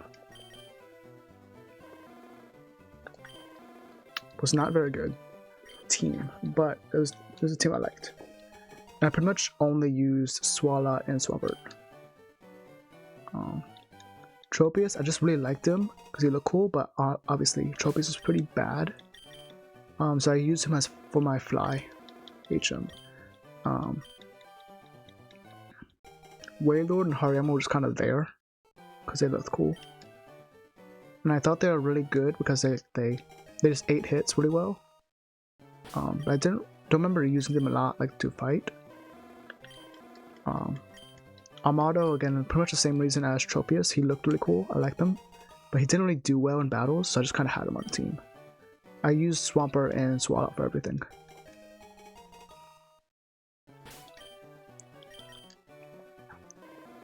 Also, when my first playthrough of Sapphire, I didn't know. See, my understanding, because like the catchphrase, gotta catch them all, right? I thought you had to catch every Pokemon. So I had 2 rows. So each row is like what? In the box is 6 Pokemon a row. So I had 12 Wumples. Because I thought you had to catch everything you saw. And eventually I evolved, because when I first, like, back when I first did Pokemon, I tried to complete Pokedex. It was like, I tried to complete the Pokedex. Like legitimately, I tried to catch every Pokemon I could catch. Every Pokemon that could evolve, I would evolve it to its final stage. And I had them separated into boxes. Like, I had a box of the Pokemon that I actually used for battles. I had a Pokemon named Evolved. Like the box I named it Evolved, which is Pokemon that I didn't use, but I evolved them all the way. And I just put them in that box. I had a box No Evo, which is Pokemon that can evolve, you know. Lickitung at the time. Spinda, that kind of stuff. They would go in their own separate box. Legendaries would go into their own separate box. And I would catch everything. I did learn, obviously, pretty quick that you didn't have to catch every Pokemon you saw, but like, I would try to complete the Pokédex. At least in Gen 3, with Sapphire and Emerald, I did that. And I was so confused about, like, I didn't understand, like, trade evolutions. So I would have, like, a trade Evo. Like, I think it was like Machoke. And I leveled it up to like the 50s, because what I would do is, when I beat the game, I would just re-challenge the Elite Four over and over again, and I would have, again, my Swampert and my Swalot, and they would fight, and then I had 4 other Pokemon. I would switch train, because at that point my Swalot and both of them, they're like in the 80s, 90s, so I can just switch train with them. They can come and take hits, and it's fine. And I would switch train, and I'd use one EXP share on another one. But I'll do that. And then I ended up with like the 50-something Machoke. And I was so confused of why I can't get a Machamp. Eventually I did get I don't know if you remember the paperback guides for those games. I love those. Those were so cool. I would just like sit there and read those guides. That's how I learned about trade evolutions. So then I put all those Pokemon in their own separate box because I had no one to trade with, so they just kind of stayed there. So I never got my Alakazam, my Machamp, Golem, never got any of those. They just kind of went in their own separate box and just kind of left them there. So I'll do that. I also found my first shiny Pokemon. I think it was Emerald. No.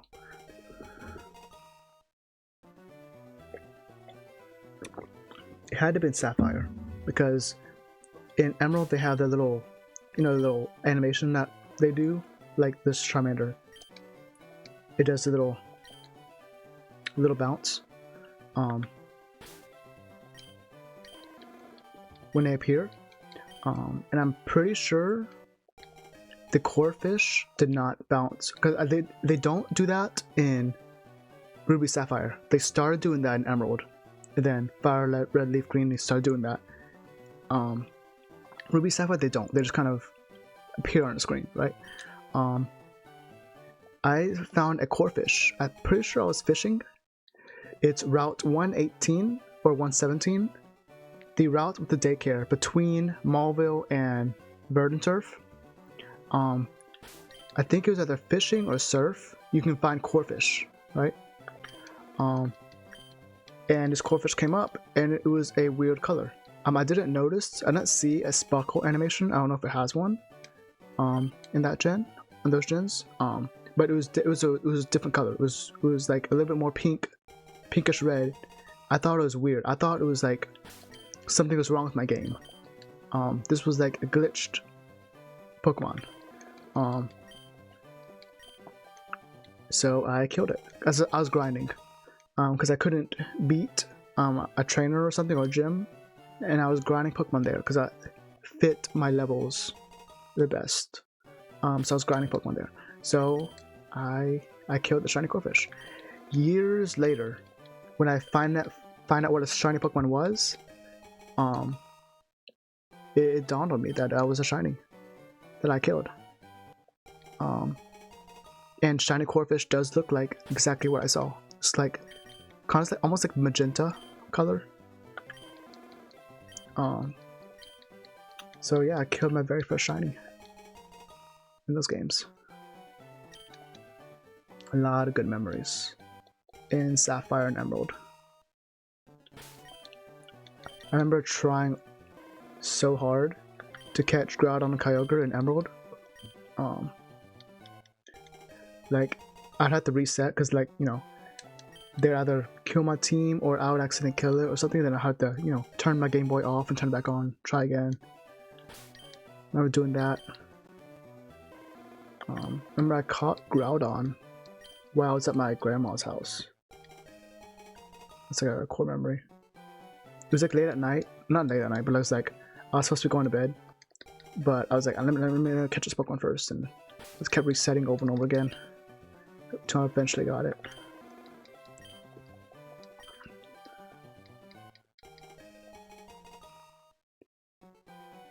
I remember catching the Reggies. It's crazy, Pokemon has never done that level of puzzle since Gen 3. The Reggies to get all of them. Because it was so insane. Like, I could not do it without the guidebook. Like, having to read Braille and having to have a Relicanth and a Wailord in your party, all that kind of stuff. Pokemon has done anything that good since.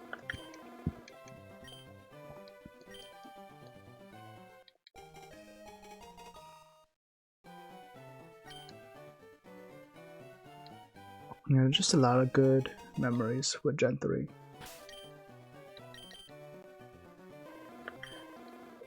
At some point, I also had a Dusclops on my team. I'm pretty sure it was my Sapphire team.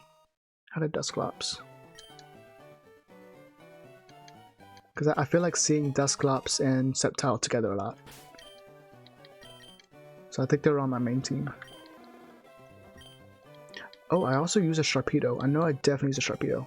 Probably in Sapphire. Because I realized how bad Sharpedo was.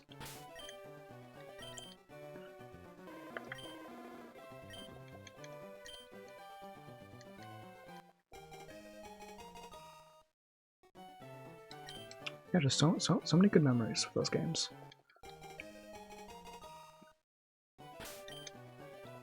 Oh, yep, I use a Lunatone for sure too on my Sapphire. Definitely use a Lunatone. It started to slowly come back to me. And the only reason I used Lunatone was because it was so hard to beat in the Tate and Liza fight. I think Tate Liza. Double battle. So I went back to Meteor Falls and caught one. Because I thought, like, this Pokemon is really annoying to beat. Let me get one of my own.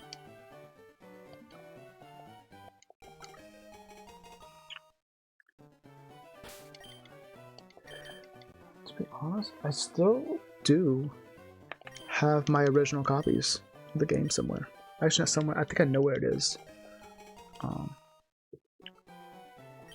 I don't know if my Game Boy Advance SP works, though.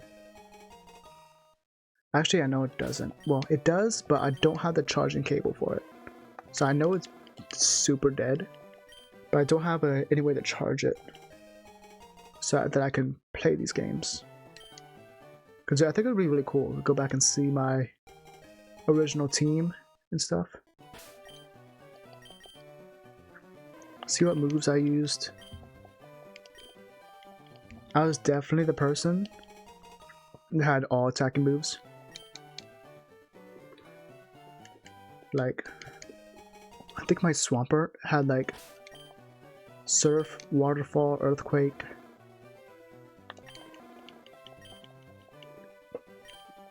Like Mudshot. I would definitely stay like same, like before I know what stab moves were, I'd keep all stab moves and all attacks. Like I would have Water Pulse and Surf and Water Gun on the same Pokemon. I was definitely that kind of player at first. I just didn't realize how much setup moves actually helped you. In status effects, I pretty much exclusively use status effects for catching Pokemon, and that's it.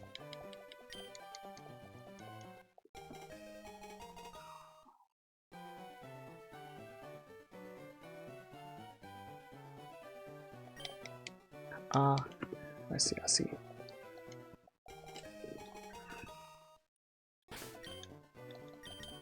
That's funny though. That's valid too. That's valid. I think I caught a shiny Diglett in one of the Alola games. There's a cave on the first island in like the flowery meadow area. And I think that's where I found it.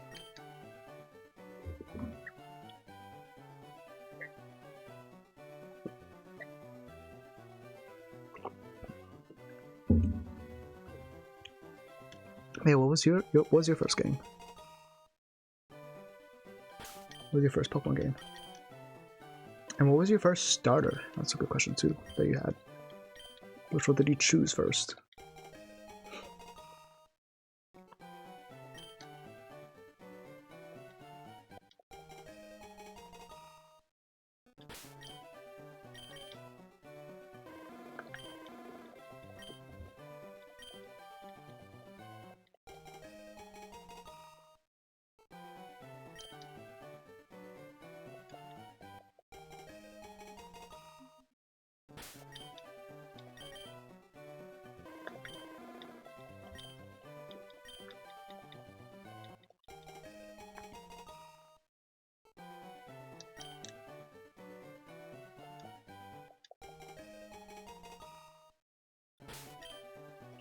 I think that's why I like Gen 3 so much. I just played it the most all the time.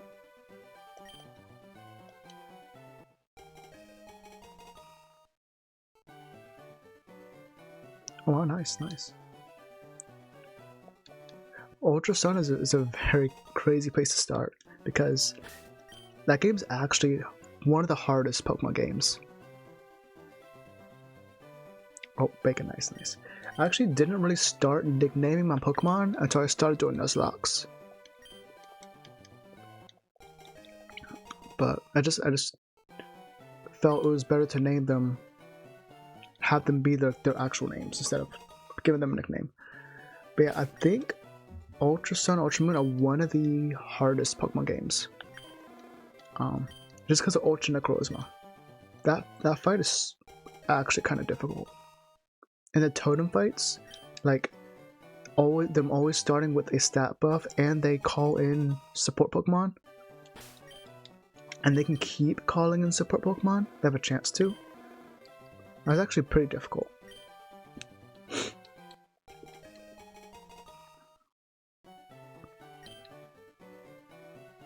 So yeah, I think that's definitely one of the hardest Pokemon games. So that's a crazy one to start on.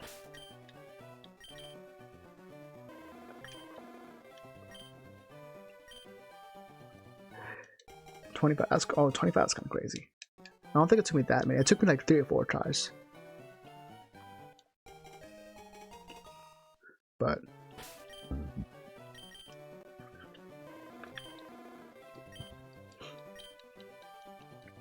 it's definitely interesting. I think I had more trouble on the Rainbow Rocket stuff, I think. There's just one Guzma fight that I just had a bad team for it, I think. Like, my team just wasn't good into Dark and Bug. Yeah. I mean, I feel like there's a hard level spike there, so I'm pretty sure like most people would be underleveled for the Ultra Necrozma fight. Because there's a spike, I'm pretty sure. That's another reason it's hard. Yeah, I remember having that one Guzma fight. I think that's before the Rainbow Rocket stuff, though. But my team just wasn't good for it. I had a lot of Psychic types, I think. I'm not struggling on that. Yeah, every game since Gen 3, I played at least one installment.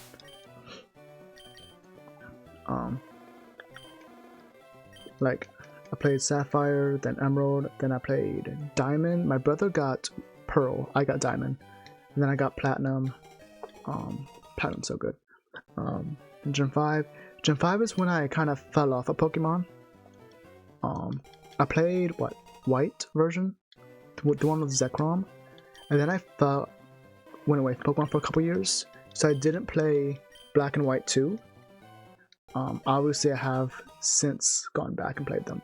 But I didn't play them then. What was after that? X and Y. Then I got back into Pokemon. Because it was like 3D and it looked really cool. So I played Y. And what's after that? I think Alola is after that, right? I played Sun, and then I played Ultra Sun. Just because I like Solgaleo much better than Lunata. So I played those games. Then what's next? Sword and Shield, I played Sword. And then Scarlet and Violet, I played Violet. Are you planning to get Winds and Waves when it comes out next year?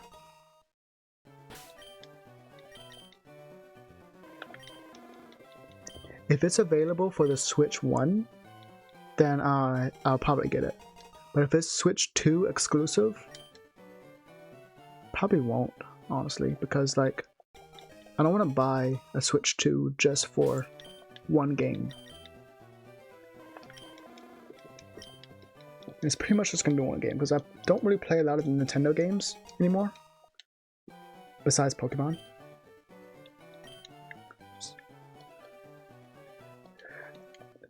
The only thing I didn't like about Scarlet and Violet is how bad it ran. Like, it was so, there's like laggy points, especially, I already know this, especially in the town with Bracius, the grass gym leader, like the whole town is just so laggy, and just the performance is just really bad. Especially like there's a forest in the north part that has like King Gambit and like Fortress like that. The whole forest just lags so bad. But honestly, the story isn't terrible.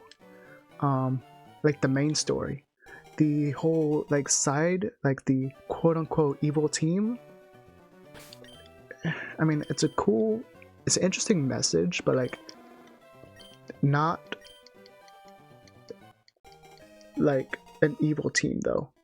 Like Pokemon has had like actual good villains, so this is kind of like almost like a joke compared to them. Like other villains in like Gen 4 and Sinnoh, they're like trying to destroy, literally kill everybody in the world. That's their goal. Eradicate all people. Gen 5, Black and White, they're trying to take everybody's Pokemon away. Gen 1 and 2, they're trying to steal all the Pokemon. Like, big stakes, lots of people are affected. And then you have, what are they called? I don't even know the team's name in Scarby. Team Star? Is it Team Star? They're just, it's like nothing compared to them. So and the twist with Penny being like the leader was like very obvious. So that part kind of fell flat.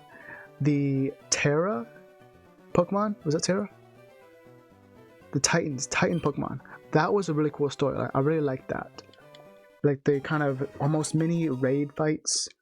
And the whole story with Arvin and the Mabastaf. I think that was really cool. I liked that part. The gym challenges were very forgettable. Elite Four, extremely forgettable. But all the Area Zero stuff with the professor, that was really cool. I love that stuff. So the story itself was actually pretty good for a Pokemon game. One thing that would have made it so much better is if they had voice acting. Like, this is like a multi-million, billion-dollar company. They can afford voice acting in the games. Like, come on. Like, the scenes would have been so much more impactful.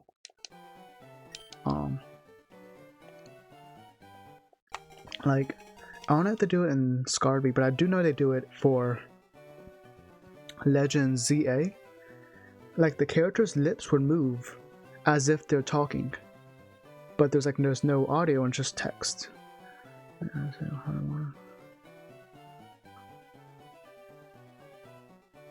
like that.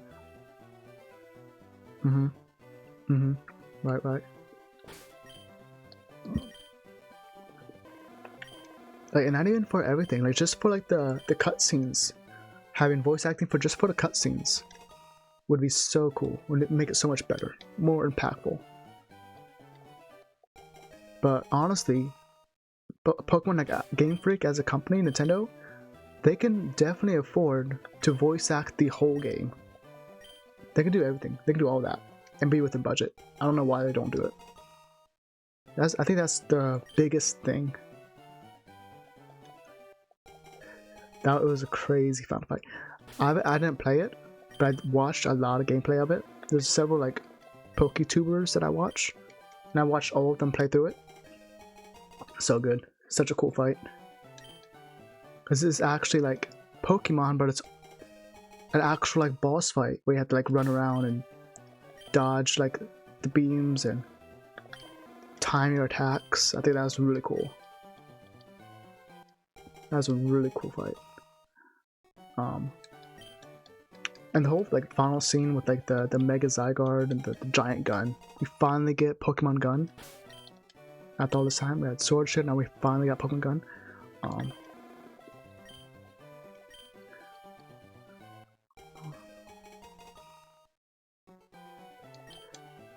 Okay, that's the argument a lot of people say, but so many smaller games have done it in like 12, 18 different languages. And they voice act their whole game from start to finish and everything, not just cutscenes, but everything. Smaller companies do it. So Pokemon has zero excuse to not voice act their games. Again, at very least the cutscenes, and they can do it in like all the languages that they already provide. They can do it. They are definitely within budget. If these smaller studios can do it, Game Freak, Nintendo, they have zero excuse besides laziness, in my opinion.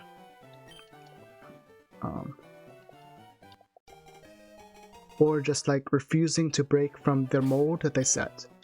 Like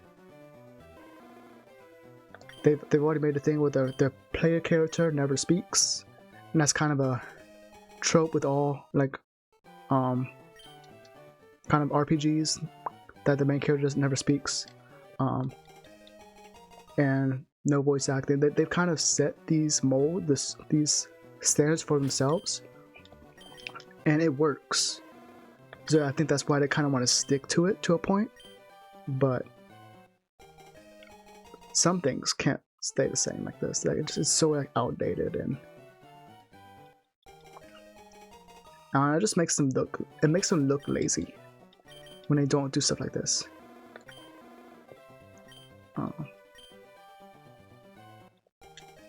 But that's just my take on it.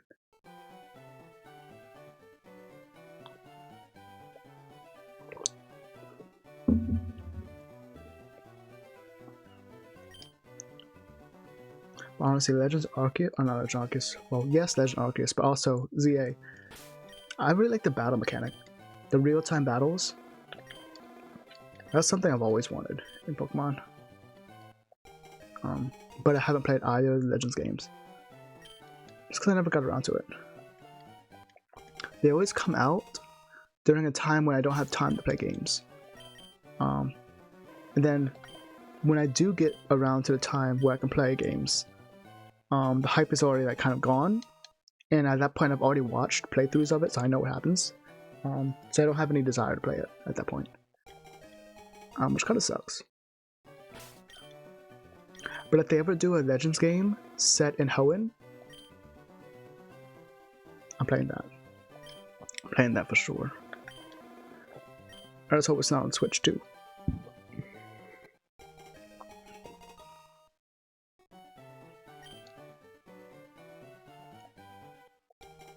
Yo, like imagine a game where like Groudon and Kyogre are like fighting for the first time, and they're creating Hoenn in their fight. Like you start out with like a small like island, and then as the game goes on, like their fight causes more land to come up, and I think that's a cool concept. That's cool.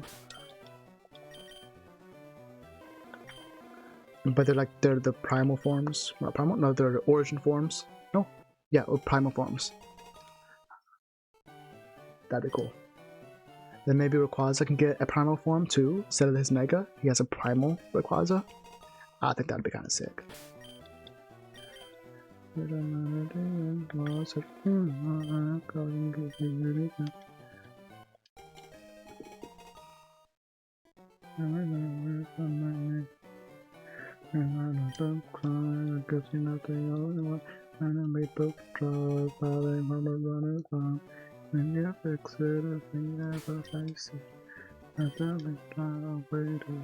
I think that'd be really cool.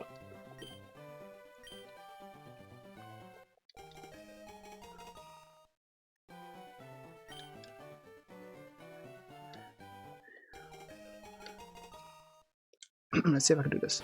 More time goes by and I lose perspective, and hope only hurts, so I just forget it. Be a breaker through all the dark of me that I thought no good, and you're waking up all these parts of me that I thought were very broken. Between the imposter and this monster, I get lost inside my head. Ain't no choice when all these voices keep me pointed towards no end. When it's easy, when I'm with you, no one sees me the way you do. I don't trust it, but I wonder. I keep coming back to you, but it's a feel right every time I let you. That's pretty good. I think I got all the words right at that time. Normally I mess up somewhere. I think I got them all right. Anyways, Legends Hoenn would be cool. It seemed like the formation, the sky pillar. I think that'd be kind of cool.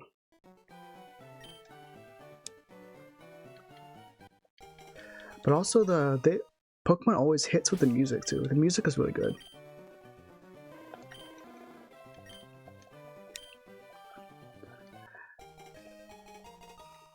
But the one thing I'm kind of concerned about with Winds and Waves is I think it might be another Hoenn situation where there's a lot of water. Because it's unless they do it like they did Alola, where it's kind of like islands and there wasn't too much like water routes. But I feel like this game definitely has to have water routes because it looks like you can go underwater in areas. So I'm pretty sure there's gonna be water routes. I hope there's not a whole bunch of them.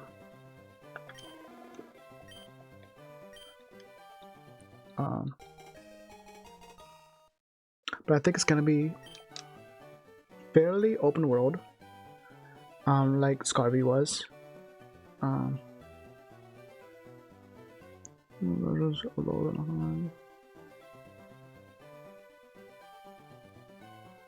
Ooh, that would be really cool. Like again with the origins of like the Tapus. That would be cool. Not gonna lie, it's gonna be a fat minute before we do get Legends Alola, I think, because actually no, I'll take that back. I was gonna say because they're kind of going at the beginning, but they're not, because they just did I'm blanking out the name. X and Y. What's the name of the region?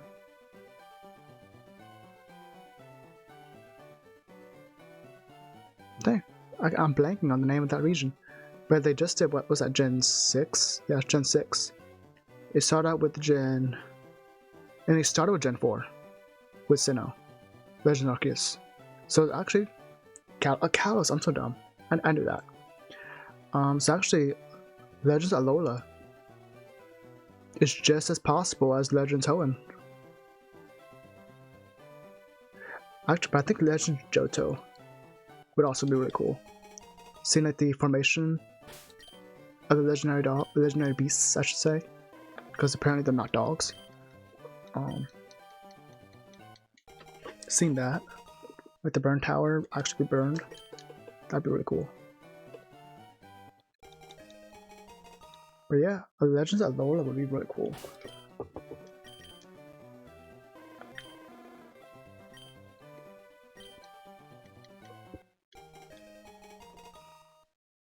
But yeah, I think Winds and Waves. It's gonna be probably a lot of water because I feel like there's gonna be a mechanic where you like sail, because you know like waves, water, wind pushing in a sail. So I feel like it's gonna be like that's gonna be a mechanic. That's how you get around. It's like on like a boat, a little small boat that you like craft kind of, and then you upgrade, and that's how you get to different places. I feel like that's the direction it's gonna go. It's gonna be kind of open world.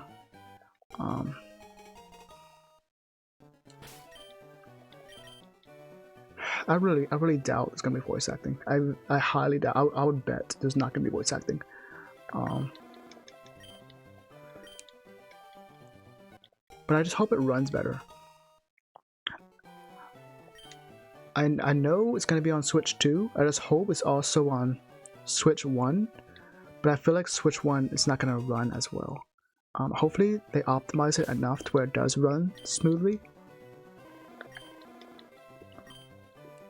I don't know.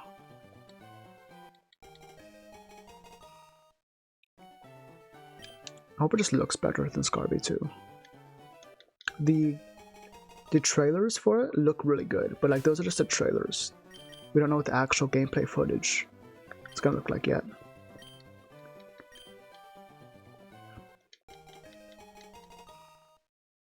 I also can't wait to see like the legendaries. And definitely the final evos of the Pokemon. I like all of them actually. They're all pretty good. You got the grass bird again, the fire puppy. Actually, it's a Pomeranian, fire Pomeranian. They've got the water lizard.